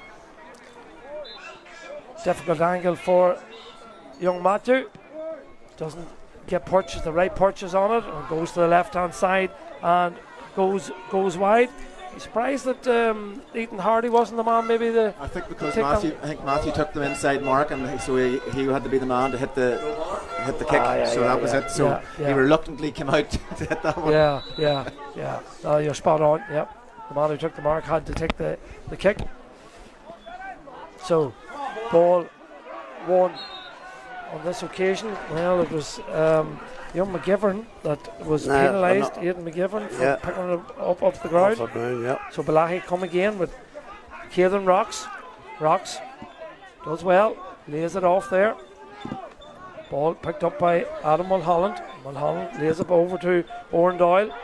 Doyle scored 2 points in this game so far. Beautiful left foot, but that's not the best ball in the world. He's given Rory Hull plenty to do, but going back and tidying up for Burren is Joe McGovern. McGovern does well. Wins his free taken quickly and coming out with it. There's that man again, Michael Traynor. He's everywhere on the pitch for Burren. Works so hard throughout the game. Free goes his way. Solo and goal taken quickly there by the centre half back, Killian McCarthy. McCarthy gives it down to Dylan Kelly. Kelly feeds it inside, but it's been turned over on this occasion. And well, Bellaghy have given it away. Both sides guilty of giving the ball away. Ball slipped inside now, looking for Patrick Murta. Murta steadies down, looks at the post. That's a fine effort from Patrick Murta, and he has penalised that error in the Bellaghy defence, and he's popped it over the bar, and that brings it back to a 1 point game. Fine score. Yeah, look, there's mistakes both sides, players touching the ball on the ground and simple turnovers, but you have to capitalise, and that's what Burren did. They're a bit more economical in front of the goals in this half so far. Yeah, 8 points to 7, 1-5 plays 7, 1 point in this game here in Dromore, Gardner Park, Dromore. The rain still coming down.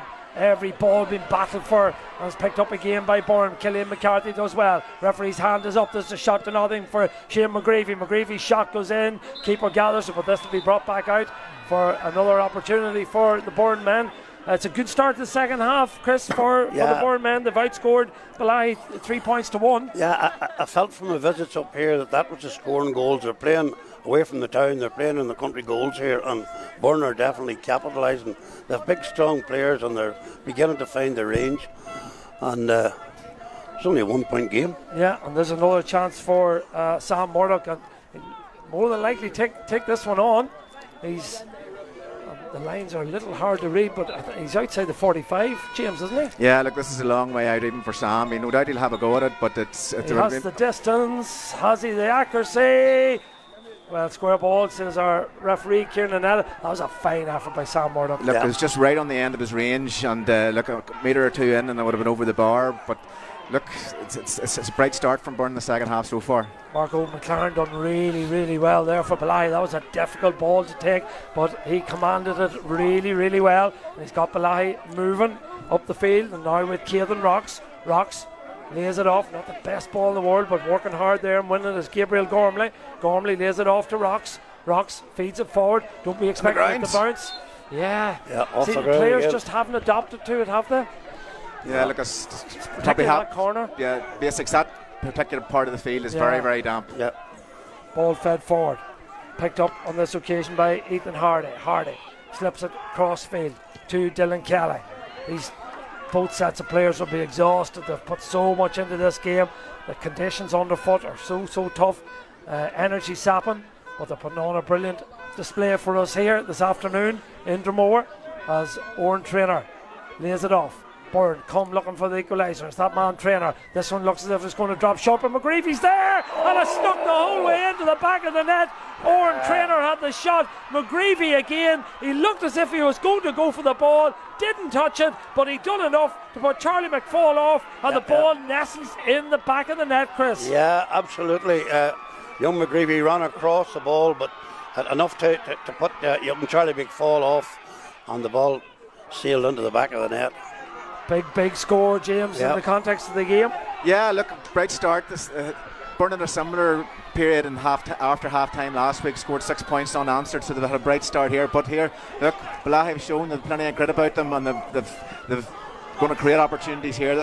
Well, you can never rule Bellaghy out the way they've played in this tournament. The last ball is fired in by Caden Rocks. That's a fine effort under pressure from Caden Rocks, but unfortunately for him, it goes to the right hand side and goes wide. But Chris, since Bellaghy went 8-4 up, double scores, Burren have hit 1-3 without reply. 1-3, yeah, and deservedly so.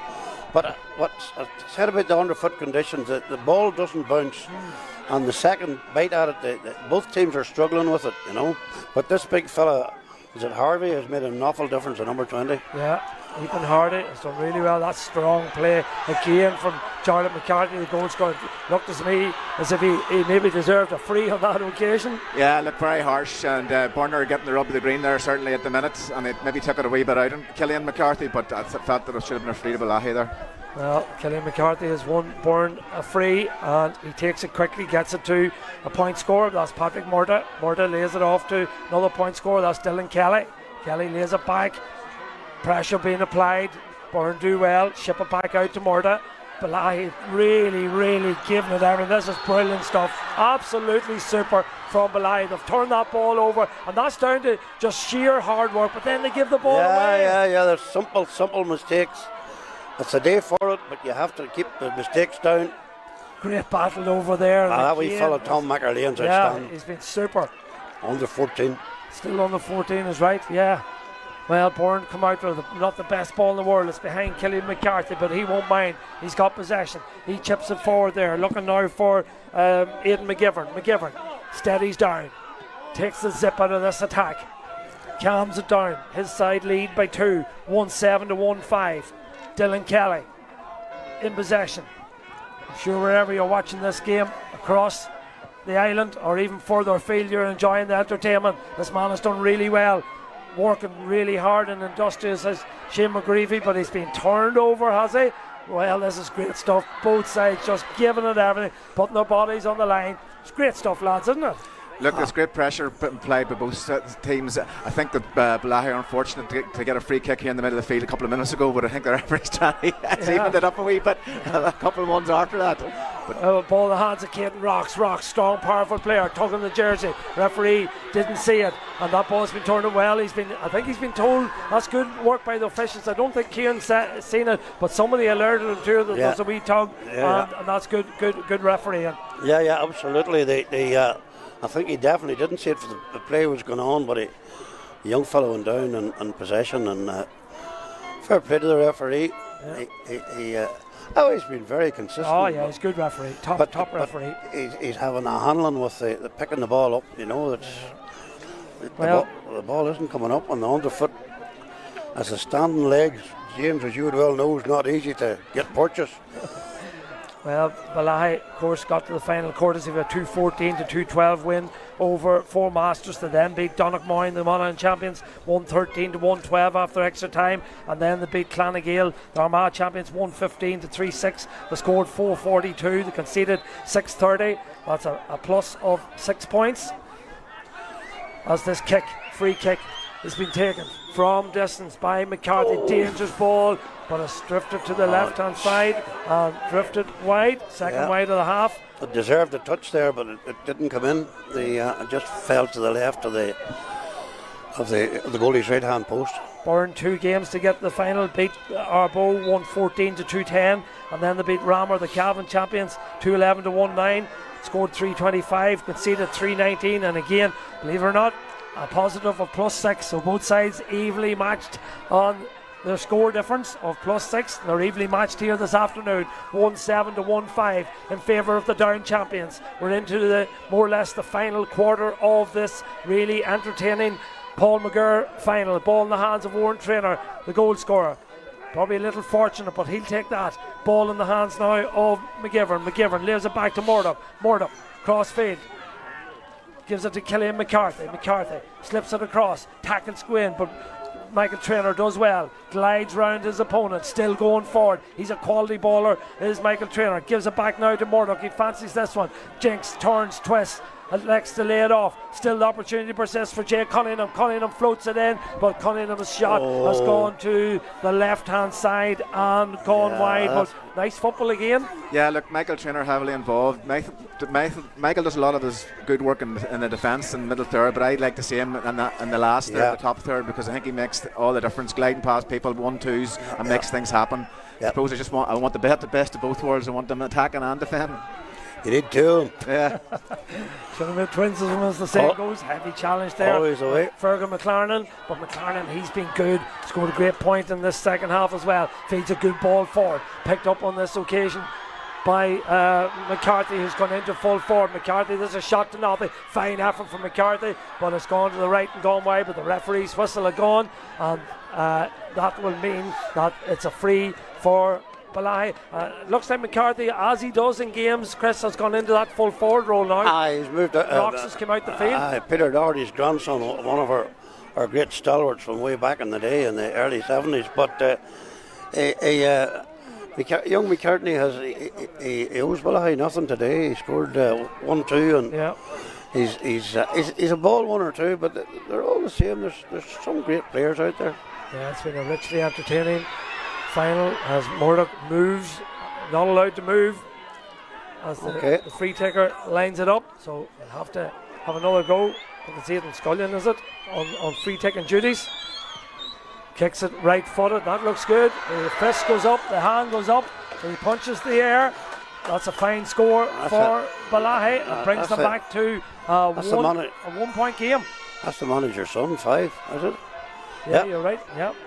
So Owen Blacken. Marvellous score under pressure. Absolutely, yeah.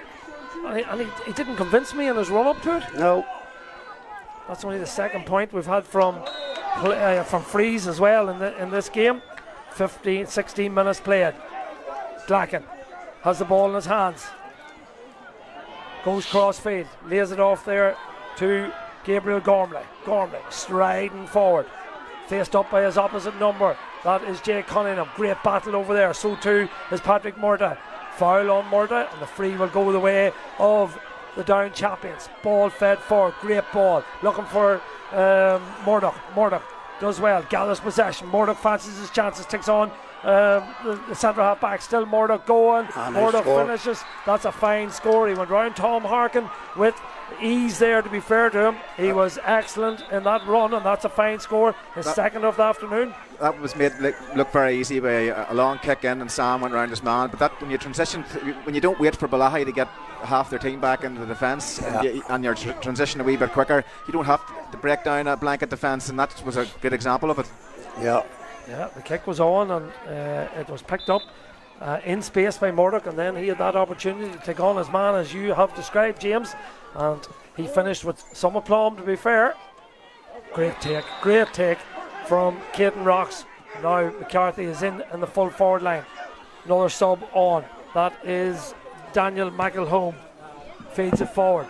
McCarthy does well, gathers it at the second, third attempt, lays it off to the sub who came on. Fine effort, drops short, however, into the hands of Patrick McAllister. Young Rocks is starting to have a big impact out around the middle. Yeah. And he was really good at full forward as well, to be fair to him. He's a quality baller, isn't he? Yeah. Ball kicked forward, picked up by Hardy. Hardy lays it back. Ooh, ball didn't bounce again. Tough challenge. Penalised on this occasion is Aidan Scullion. Free will go the way of Burren, going for their third title, their third win in this tournament. Ball in the hands there of Gormley. Lays it off. Burren, slower build up on this occasion. Owen Traynor. Back it goes to Michael Traynor. Slips it off. Opportunity for Kelly. Kelly will have a go. Fine effort from Kelly. Likes the look of it. Good save. Keeper does well again. Charlie McFall does well. So too does that McGreevy, battling for it there again. He has really, really impressed me. His work rate, his winning of ball, his laying it off. He scored a great point as well. He's in possession again. Looks up. Still in possession on that left foot. Intelligent player, knows that the shot isn't on. Comes back out, works it into space. Ball in the hands of Owen Traynor. Crossfield it'll come now. Michael Traynor lays it off to Jay Cunningham. Cunningham slips it inside. Bit of space for Dylan Kelly to operate in. Laid off to Traynor. He's got a goal to his name. This time he's disappointed. It's gone to the right hand side and gone wide. Another wide for Burren. Yeah, look, the shot was on, just execution wasn't quite right. Look, Burner showing a bit of patience there, trying to work the opportunity, and just the execution wasn't quite there, but the shot was on, so he had to go for it. Ulster under 16 champions in 2014 and 2019, looking for their third in a row. That line, or the kick out from Charlie McFall, has gone out over the sideline. Kieran McLaughlin puts up the flag, adjudicates that that's a line ball to Burren. They've taken it quickly. Ball has been switched this side here now to Aidan McGivern. McGivern, trusty left foot, plots it forward.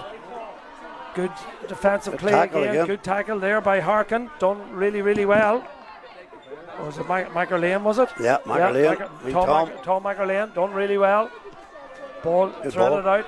Picked up on this occasion by Adam Mulholland. Lays it off now to Oren Doyle. Doyle, lovely mover, glides across the ground. Still Doyle going. Got away with a bounce, believe it or not. Great tackling by Murdoch, by Michael Traynor. Michael Traynor saved their bacon. Saved their bacon there. That man was rampaging through the middle and ended up near the sideline. So again, Michael doing great work as always. Absolutely brilliant from Traynor. He came from nowhere because, to be fair to Doyle, he was gliding across the ground. And the man's coming at you at pace like that, and you're flat-footed. He sent him up the alleyway. He wanted him to go, and it meant that he was able to get up the pace. Great battle again between McGreevy and Michael Lane. This time McGreevy wins. Was it touched on the ground? Referee says no. Ball being battled for.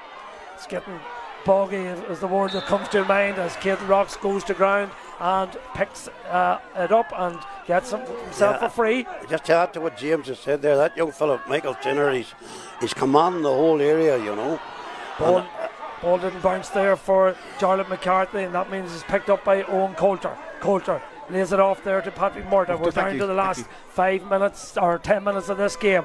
Ball in the hands of Dylan Kelly. This second half has flown by. There's 2 points between the sides in this Paul McGirr final of 2025. Burren come forward, looking for three wins in this tournament. In possession, the lead by 2. Ball threaded forward there by Murdoch. Good ball inside, looking for McGreevy. This time he battles with the man wearing 3. That's Cian O'Sullivan. The referee says there's a foul.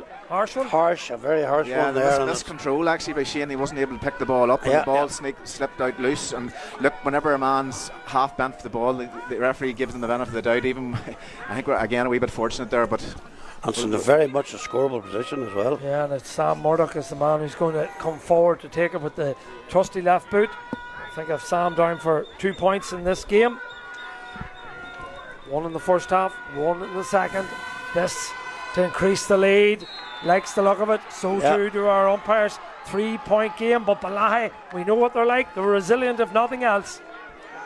They're going to have to really go to the well another time, because this forward line of Burns are much stronger The trainer, just all over the park, they seem to be edging the Bellaghy players now. We'll see if they can work the magic here. Caden Rocks wins the kick out, does well, looks up, wants to feed it to Jarlath McCartney, but like Burren are smart here. They've a sweeper in. I seen there when I looked up that it was Michael Traynor, that man that we're talking about. He's everywhere. He was the man that was sweeping in front of McCarthy, made it really, really difficult. However, Bellaghy have retained possession. Ball's been knocked away. They go back one more time to retrieve it. Picked up on this occasion there by Gabriel Gormley. Gormley comes forward, lays it off. Ball down in the hands of Adam Mulholland. Mulholland gives it forward there, looking for Caden Rocks. He's been everywhere in this second half, close to the sideline, out over the sideline. Says our linesman Brian McCallion, and the line ball will go the way of the Wolf Tones. We've played nearly 24 minutes of this second half in this Paul McGirr Ulster Under 16 Club Championship final. Ball is in the hands of the men in blue. That's the Bellaghy men. Oren Glacken, good ball into space, picked up on this occasion. Opportunity now for McLaren. Scored a point early in the half, but that one goes to the left hand side and goes wide. Another wide for Bellaghy, and the need to be taking these scores. Well, only 6 or 7 minutes left. That should have been a point, you know. You have to keep the opposition within distance, you know, and that's a major let off, and Burren will now do capitalise on that. First time this tournament was played for us back in 1999. It was won by 4 Masters that year, and this last year it was won by another Derry side. That was Marifelt in 24 and Armagh side in 23. Drummond. Is it going to be down? Is it going to be Derry? We'll know in the next maybe 6-7 minutes or so if we don't go to extra time. I presume there is extra time to sort this one out this afternoon. And here come the men from Bellaghy. In the possession there's Michael Hone. Michael Hone goes to ground. Referee says play can continue. Oren Doyle ships it back there to Oren Glacken. Glacken looks up, sees what his options are, carries it forward. Bit of space for Glacken. Will he fancy his chances? He's a fine footballer. Tackle goes in just as he was about to kick it. The referee says that's okay, but it's been picked up by Fergal McLaren. He was the man who dropped it short, dropped it wide a few moments ago. Still McLaren coming across, lays it off, but not the best ball in the world. Adam Mulholland just wasn't on the wavelength, and it has been turned over by Burren, and they have an opportunity to kick it long, but this time, well, he can't cross. Yeah, he can cross because the Bellaghy player was very smart over there, dropped back in. So it was well picked up on that occasion by Tom Harkin. Harkin gives it forward. Back it goes into Oren Doyle. These players have given everything to this game. Serious fitness level, serious commitment. Put their bodies on the line as that ball is floated in. Dangerous ball by Gormley. Gormley's ball has been dropped. Comes to Rocks. Did he pick it up the ground? Referee says no. Rocks steadies down. Will it curl? No, it's gone to the right hand side and gone wide again. Another wide. These costly wides are mounting. Costly wides on both sides, but that Bellaghy's the ones with 3 behind, and they're going to have to try and. He may have got away with a wee pick up off the ground there, so maybe justice was done on that particular occasion. Kick out goes the way of Burren. We're down in the last few minutes of the championship minutes, as they talk about, and it's still all to play for. The beautiful Cuchulainn Trophy. Who will be taking it home? Burren are in possession. Dylan Kelly. Kelly lays it off to Paddy Murda. Murda goes to ground, picks it up. Can he finish? Murda steadies down. Murda kicks it, but again it's gone to the right hand side and gone wide. Another wide for the Burren men. Plenty of wides, but it's keeping it interesting. They're keeping Bellaghy in it. I can tell you that's a couple or 3 scores there that they've missed when the shot was on. That might have been the insurance point if I had him over the bar, but just still gives Bellaghy a sniff here with a chance. They're probably going to need a goal because to get 3 scores in the last few minutes would seem unlikely. Kick out is all important. Possession is king. And the Burren man goes to ground. I think it was Joe McGovern over there who won the ball. There was a wee nudge in the back, and the referee's whistle goes. As you said earlier, if you go to ground, you'll get your free. As Traynor comes forward with it, Michael Traynor deployed as a sweeper now, keeping an eye on McCarthy inside, feeds the ball forward, picked up by Oren Traynor. Traynor lays it off. Is there another score in Hardy? Hardy comes across field, but it ran into the blue wall, and Bellaghy have turned it over. End-to-end stuff here in Gardrum Park in Dromore in this Paul McGirr final. The work rate of both these teams is unbelievable out there. Ball touched on the ground. Referee's got it spot on. He's up with the play as well. Kick taken quickly. Too quickly for Kieran Ennis-Laken. The free will go the way of Bellaghy. The watch is all important. Nearly 28 minutes played. Referee says there's a sub, so we need a break. Number 20, Cahill Lone, coming on the field of play. Coming off there is the cornerback, that is Dermot Doherty. Lone wearing number 20 on the field of play. Kick taken to Owen Doyle. Doyle comes forward, sneaks in over the 45-metre line. Man off the shoulder there is the sub who came on. That's Cahill Lone. Lone brings him into trouble. The referee says that he's body checked, and the free will go the way of Bellaghy, and this is a must. This is a must get. It's outside. It's outside, but it brings it back to a 2-pointer. It brings it back to a 1-point game. Yeah. It's inside the big. It's outside the wee arc. Yeah. But if he gets, this, it brings it back to a 1-score game. Yeah. Sorry. So silence descends in Garden Park, but it's gone to the right-hand side and gone wide. Was it Owen Glacken? Yeah, it was indeed the captain or the manager's son, but it's tense. It really is tense. Both Bellaghy management team urging them to get the ball in high. Burren should be dropping 2 sweepers back now at this stage. Well, it is theirs to lose at this stage because Bellaghy need a goal, Chris. Yeah, you took the words out of my mouth. It's Burren's to lose.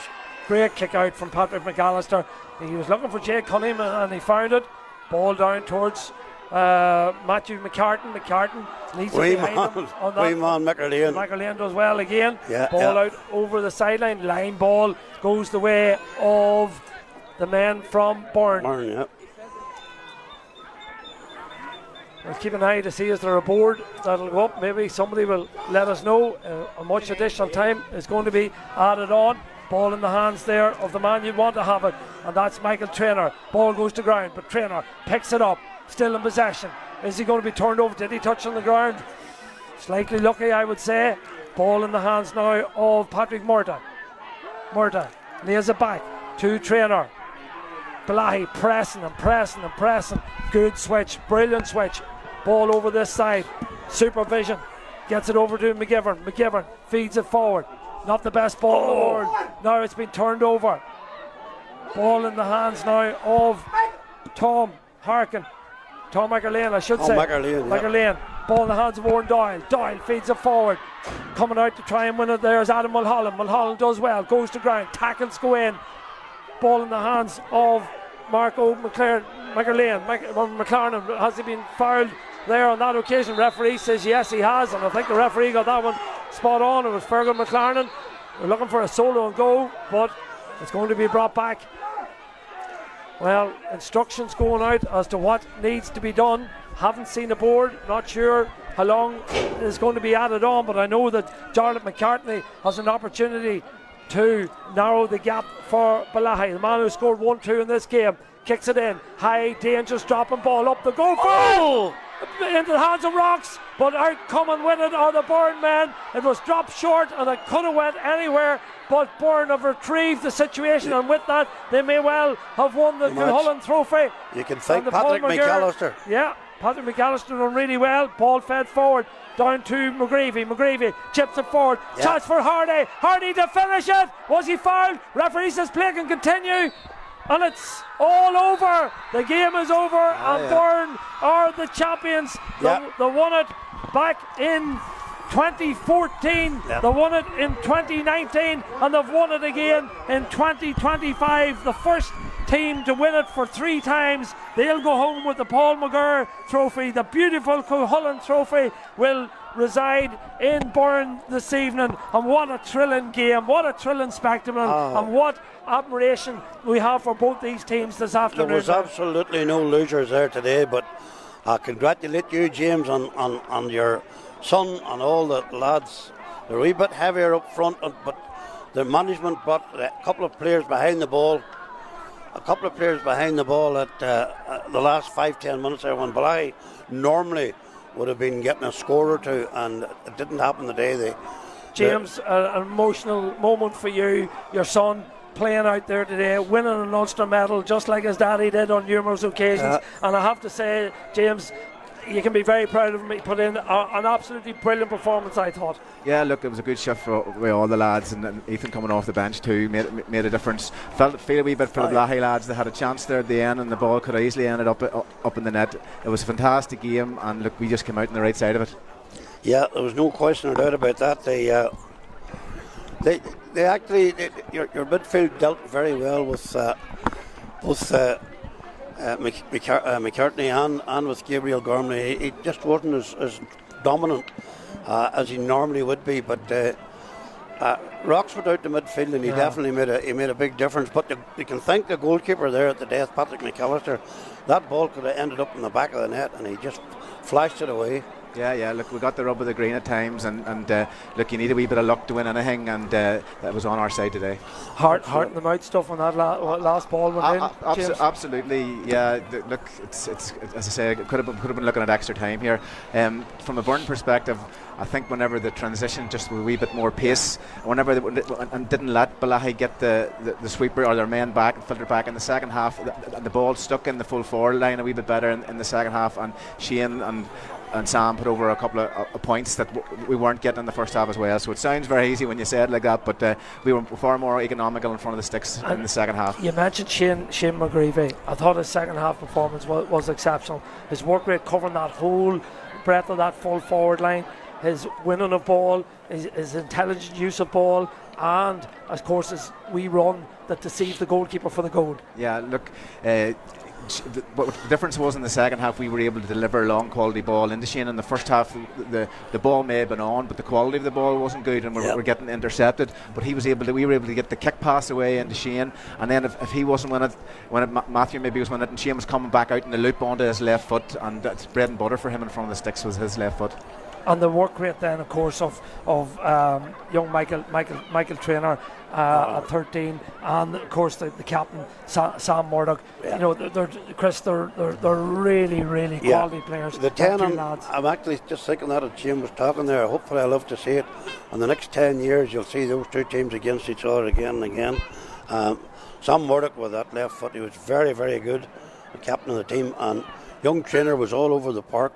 And as James quite rightly pointed, he cut off a player going through the middle there near the end, which would have been the goal, and that would have set us up. But I have to also.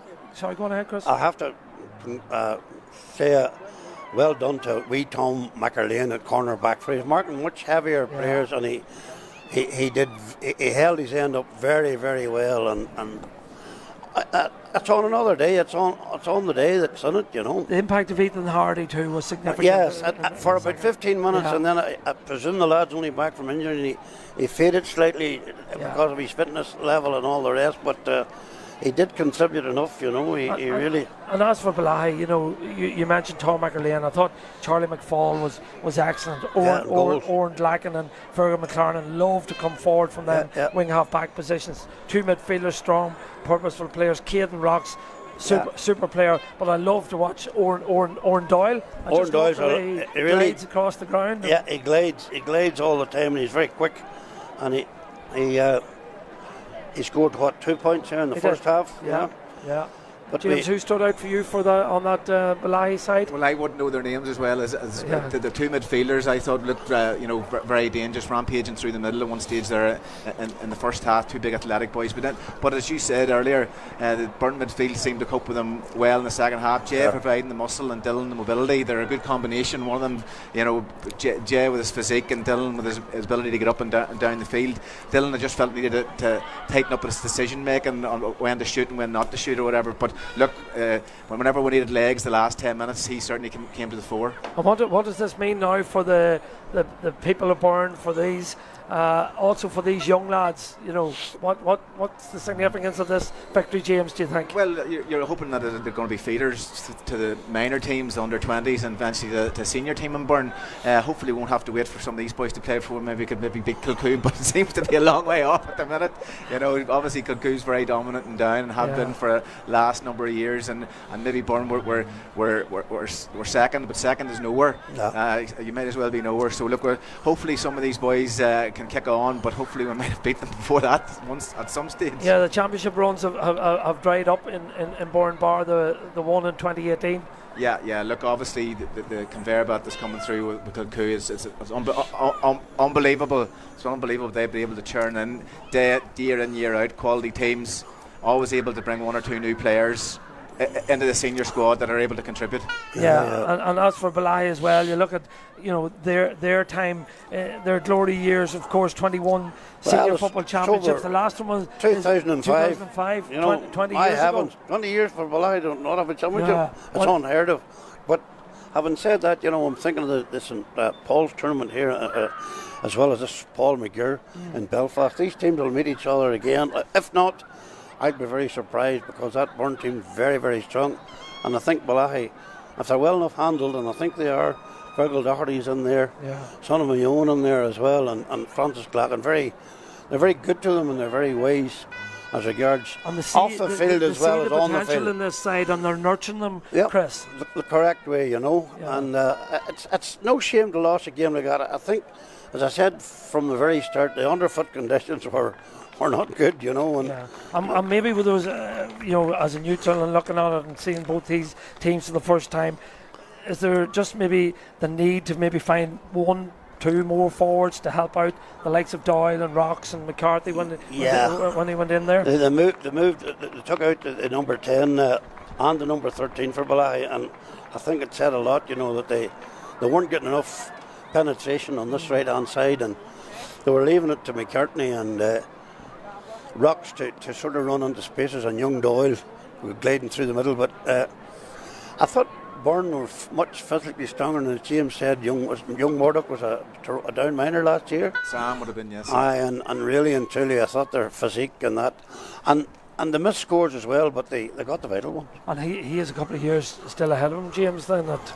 minors, has he? Sam's, he's another year minor. Sam's a wonderful talent, beautiful left foot, and would be usually good for a couple of 2-pointers, but obviously conditions today didn't lend itself towards shooting from distance with a heavy ball on underfoot conditions. So look, there's 2 or 3 of those forwards we'd be hopeful that will push on and play county minor and hopefully senior for Burren. Yeah, so the future's bright. There'll be some celebrations tonight back in Burren. There'll be a chicken curry or 2 and a lemonade taken in the club tonight. Martin Brennan and his management team deserve a lot of credit. They started earlier in the year. Down was very, very competitive. They didn't win the league in Down, so it was nip and tuck with some wonderful, really close games. Carried off Clonduff, put it up to them. So it was nothing easy for them in Down itself. We'd be hopeful that grade in Down. For me, watching them coming up with my lad been involved, I'm hoping that at county level, between those 5 or 6 teams in Down that are competitive at this year group, that we might see a wee bit of progress at county level, because it's been a barren time at period in county level at minor for long and many a day. I think we may be able to pick up the presentation now. Yeah, we'll just pick it up.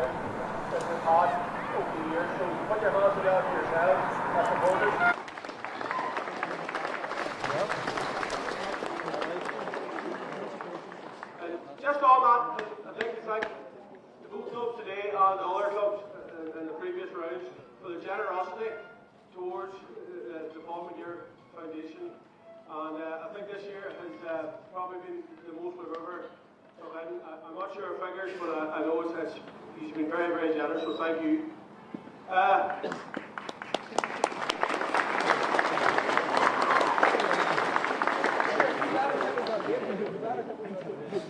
I think about the saying Mills type bad. I think everybody has to admit there's something about a band leading 2 teams throughout a field. It gives serious atmosphere to the whole occasion, and I think today I haven't seen that for a wee while, and I could really add it to our national anthem singers as well. The young girl singing there, very, very good. So put your hands together there, please.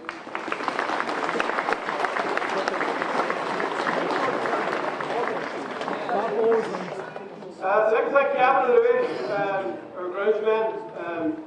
We've used the training field in a good few games for the reason, I think you've seen that today, why we were using that this field doesn't hold up that well when it's really wet. So in bad conditions today, it held up rightly, so thanks to Gavin and Louis.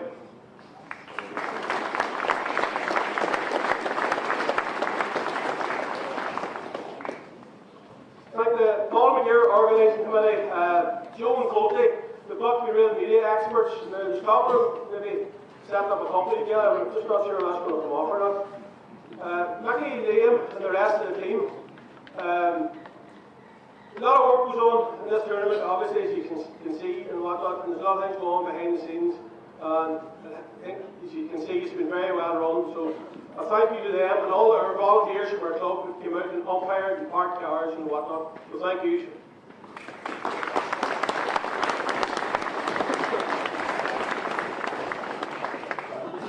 Big thank you to Martin McGirr, our club photographer. He's here, hailed. Snow, rain, good days, bad days. The white-haired man with the ponytail, you see him doing here. So thank you, Martin.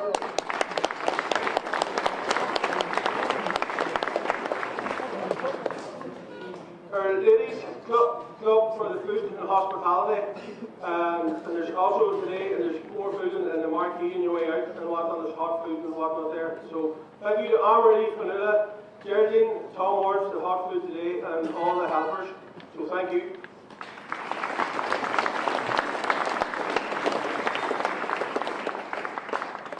I'd like to thank Kieran Nella and his team today. Done a good job. See, even took Kieran McLaughlin out of retirement. He'll limp up and down the line there. So thank you to them men.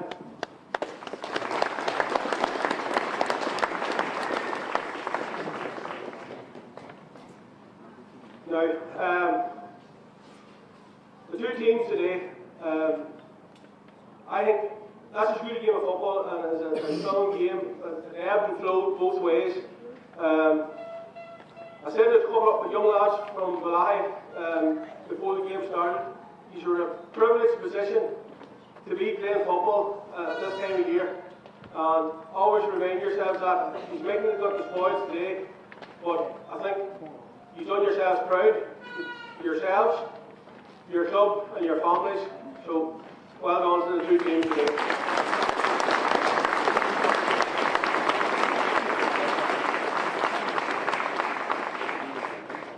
I'd like to introduce the Ulster GA Secretary and the proud Burren man, Brian McGirr, for a few words here.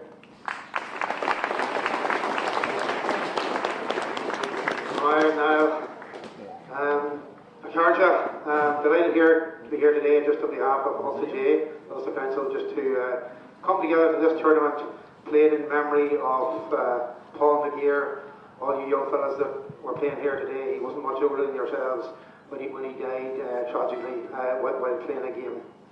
You know, so we remember Paul, and the whole tournament is called The Spirit of Paul McGirr. And I think today's final was played with spirit. So big well done to both teams on the spirit of the game.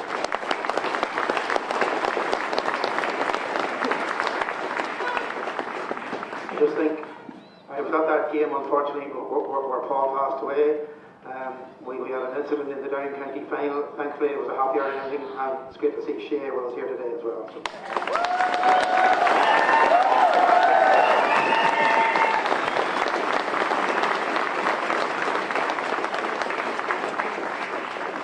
Both teams, a magnificent game in such different conditions, helped by Kieran and his team as well. But I think in the conditions, you both put up a great performance. So Bellaghy, I know you've been disappointed today. They're a club with great integrity. It's a club that I've got to visit quite a few times. And I think I'm just going to use this occasion to say, once again, we all stand with the people of Bellaghy, and particularly with the Bryan family and their quest for justice.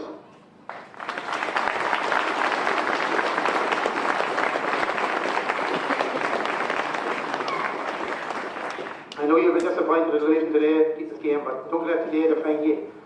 I think today was a kick of the ball, literally between it, and go use today as motivation for moving forward. I remember when Burren first won the Paul McGirr back in 2014, in the first round, they had a very narrow victory over Clonard of Lurgan. And 5 of that Clonard team that finished on the losing team now got all Ireland medals. So don't let today define you, just make it better for the future and learn from it.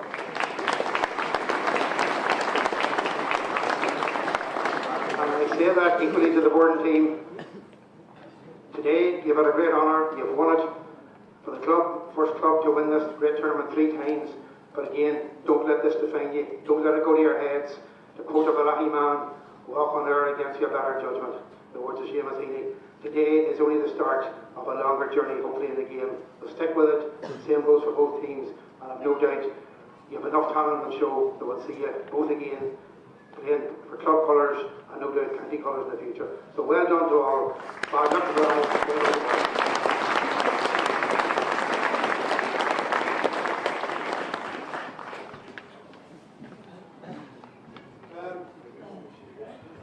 Now, I'd like to ask Sean Reid to present Kieran Onetta and his team, Sean from MFC here, who've been great sponsors for this tournament.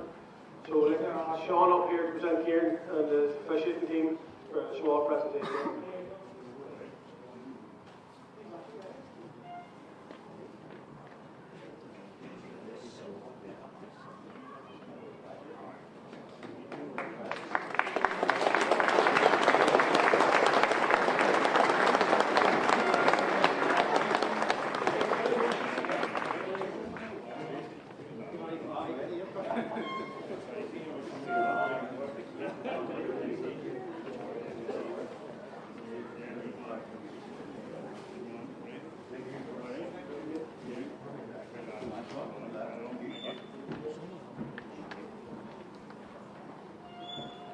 Okay, now the man of the match, tough one till we picked today, and there's a few men debated over this and whatnot, and anyway, just go into this. Fabian here, O'Neill of the MFC to present the Man of the Match award to number 14, Shane McGirr.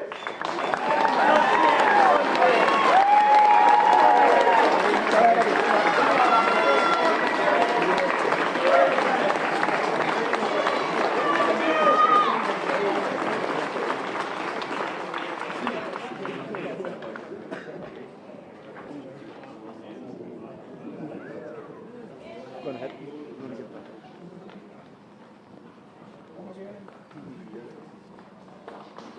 I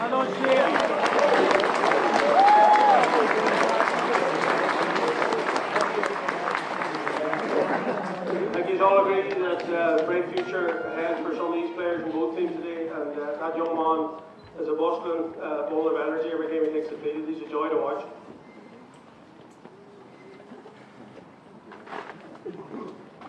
Now, I'd like to ask Anne Jones up to present the runners-up medalist, Bellaghy. And Francis Lagan up, the manager of Bellaghy, to present the team here, to represent the team here.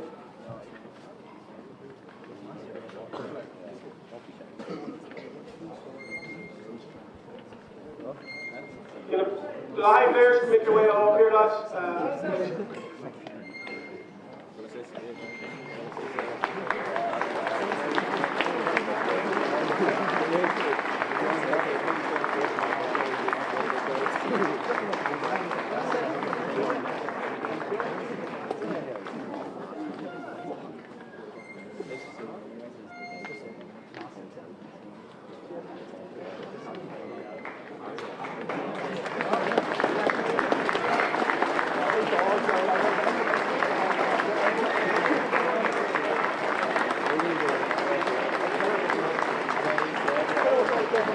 We're just process here to present college the last game of the ball. Morning, guys. Jerry.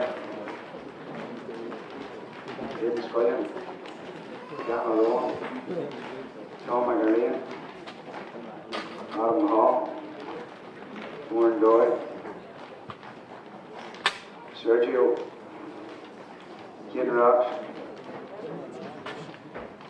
Tom Hart, Dermot Damon, Doc,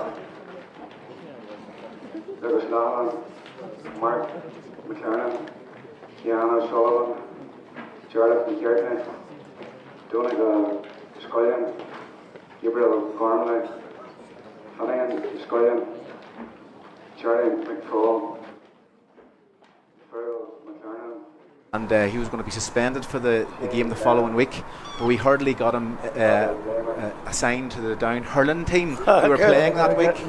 So he got a game. The match was put back a further week, and he was able to play. So we were working moves even back in the day. Always one step. I'll take you back before that and go the rest. Just so when you are talking, beautiful picture there. Anne Jones from the Tyrone Association in Dublin making that award. Sorry, Chris. Oh, right, okay. But his late father, James McGirr, the bustling, I saw it actually, where he said about Sam Murdoch was it J. Cunningham was a real bustling, and I thought there's only one other man I can think of bustling in the county down, that was his father. And his uncle Dan as well, God rest him as well. But remember famous games like the Battle of Ballinascreen? Everybody would have remembered, well, not everybody remembered, but everybody would have heard of it. And God knows in Casement Park we had some massive battles in Casement Park against the Down team. We had a great time at the Trinity College, a great time for the Down lads. Always going on well, actually, you know. Yeah, it's lovely to see both sides. Absolutely. Out here. So we now have the Burren team being brought forward, led by their captain, Sam Murdoch.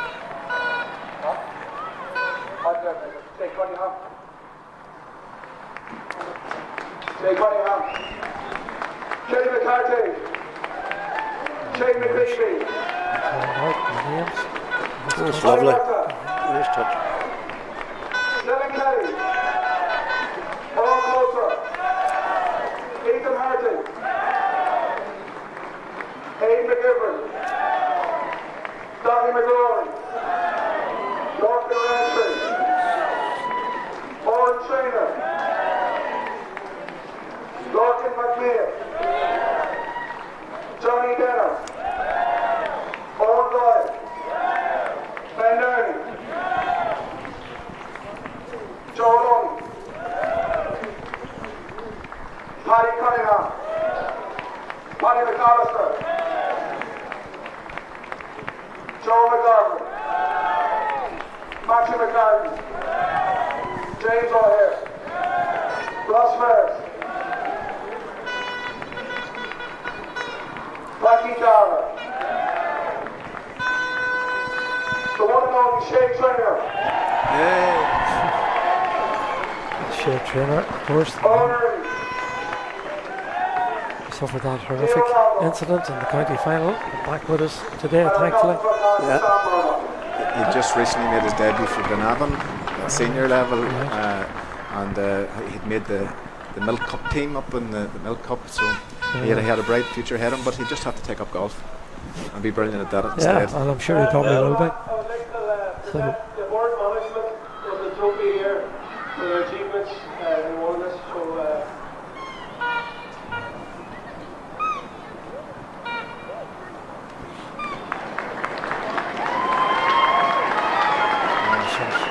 receiving an award as well.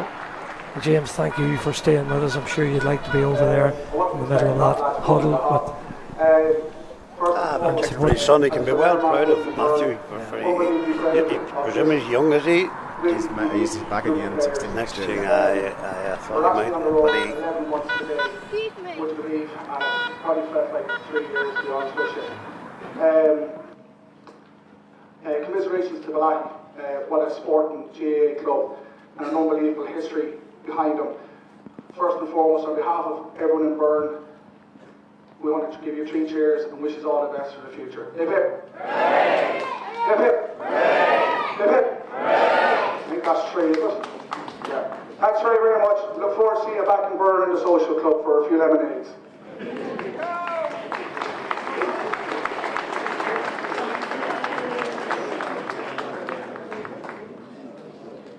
Can I ask the board, Captain Young, Sam, for the up here? We just want to present them with the trophy here. So,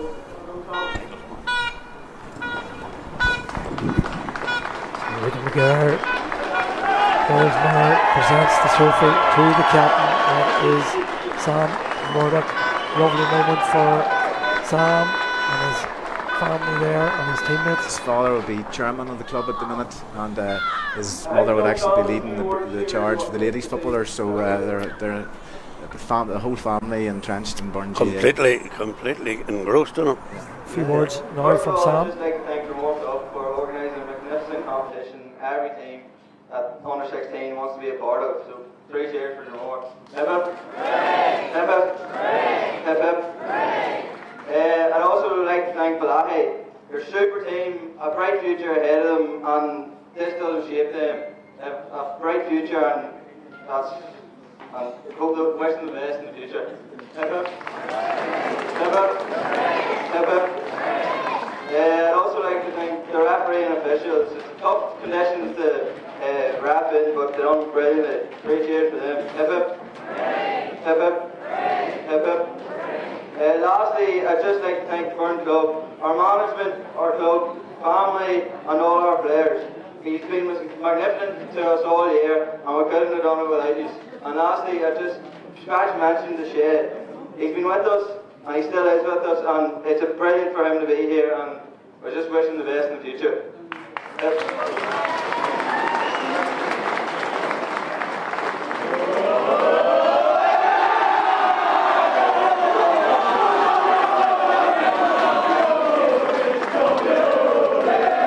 And so we've had close connections there. Yeah, over the years we've seen him regularly. DRC, Doherty Roofing Company.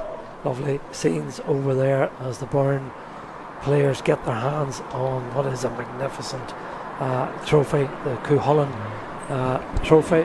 But it's some achievement, Ger, for Burren to have won that 3 times. Because I mean, one thing I picked out, and I didn't see them playing in our half of the club, but there were some great teams here. Yeah. So we're going to get some interviews, match pitch side in a few moments' time. But Paddy Hunter's over there working industrially to find and seek out a couple of people to Kieran speak McNally. to.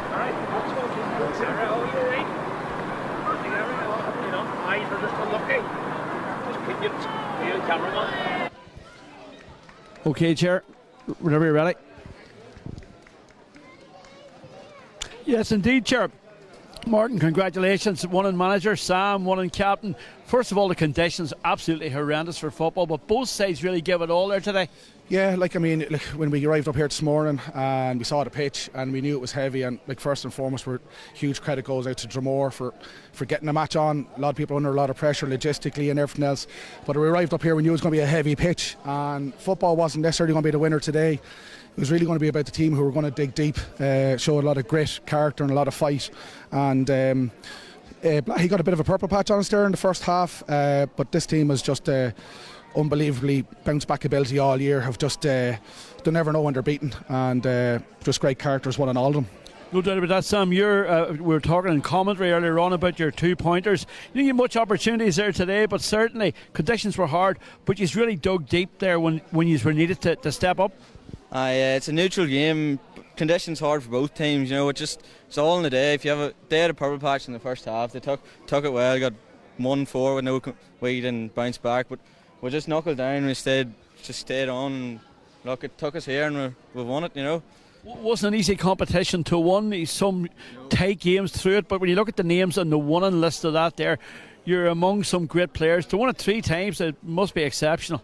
It's fantastic to be history makers here. We've won it 3 times. No other team's done it, so it's just great accomplishment for everyone in the club and for all our players, even management as well. It's just brilliant to be a part of. And your father believes chairman at the moment? Yeah, my dad is chairman, yeah. He'll be buying a few lemonades tonight, I hope. Hopefully, yeah, he will be. Martin, it was a great tournament, well-run tournament as well, and it's a great step for these young lads, isn't it, to win an Ulster title? It's absolutely huge. You know what I mean. When we went to we were here last year as well, and unfortunately we got beaten by a very good Drummond team. So we kind of got to know the run of the place and what to expect and things like that. And it's an unbelievable tournament from a Paul McGirr perspective, and the work that Micheál does and you guys here in Dromore do and everything else is absolutely huge. So sometimes it's a bit more about the football, but at the end of the day, it's an Ulster championship, and just unbelievable relief to go out the other side and win it. And as Sam said, like the first team to win it 3 times, hopefully this is the beginning of putting Burren back on the pinnacle, not just within down football but in Ulster football as well, so it means a lot. Sam, I'll let you go. Team photo about to be taken there. Thank you, well done. One final thing, Martin. Obviously, a lot of these lads, Brian McAvoy mentioned the lads from Clonairon, one on their way back and one in now All-Ireland medals. Just a lot of these lads will be around a long time playing football. Well, hopefully, like please God, that'll be the ambition. Like, you know what I mean. I think the key thing with any group of players, once they get a taste of success, they don't lose it. Losing's a bad habit, and the one thing that we drove into these lads from the beginning of the year was a drive and a winning mentality, and never give in, and they've done that time and time again. So look, they're only young men at the end of the day. Sometimes you think you're talking to a senior group, but they're 15, 16, and hopefully, look, they use this as a springboard to go forward. One final point, it hasn't been an easy year for one young man in particular. He suffered medical issues during the year. It's great to see him here today. Yeah, young Shay trainer, an unbelievable sports person, really gifted GAA player, but also a gifted soccer player, and he's here with us today. There's no doubt about it. As I said, we've been on the road 11 months, and Shay was a big, huge part of that, and we're just so delighted to have him with us. And he's alive and he's well, and GAA takes in all forms, really, on and off the pitch. Absolutely, Martin. Thank you very much for your time. All the best. Thank you very much. Ger, back to you over in the gantry. Good man, Paddy. Great to hear from both Martin and Sam there. Sam spoke like a man who's maybe in his 20s rather than 15 or 16, James. He might have got a wee bit of schooling at the county final when he made his speech. He let a few slip on that. And I'd say his mother had him practicing that in Mirror over the last couple of nights. Yeah, well, he done really, really well. And to be fair to Martin as well, he seems a very calm, collected manager, and you can see that in his side as well, the way they played. Absolutely, he has them very well schooled, in fact, and we're just wondering if James, do they do any weight training, those guys? They would do the once or twice a week, all through the year. And it's only this last couple of few weeks they've eased off on it, because it was all about winning matches at that stage. Yeah, they're in great bodily definition on them, and really and truly, the goal actually was a difference that your fellow man of the match, McGirr, got. But it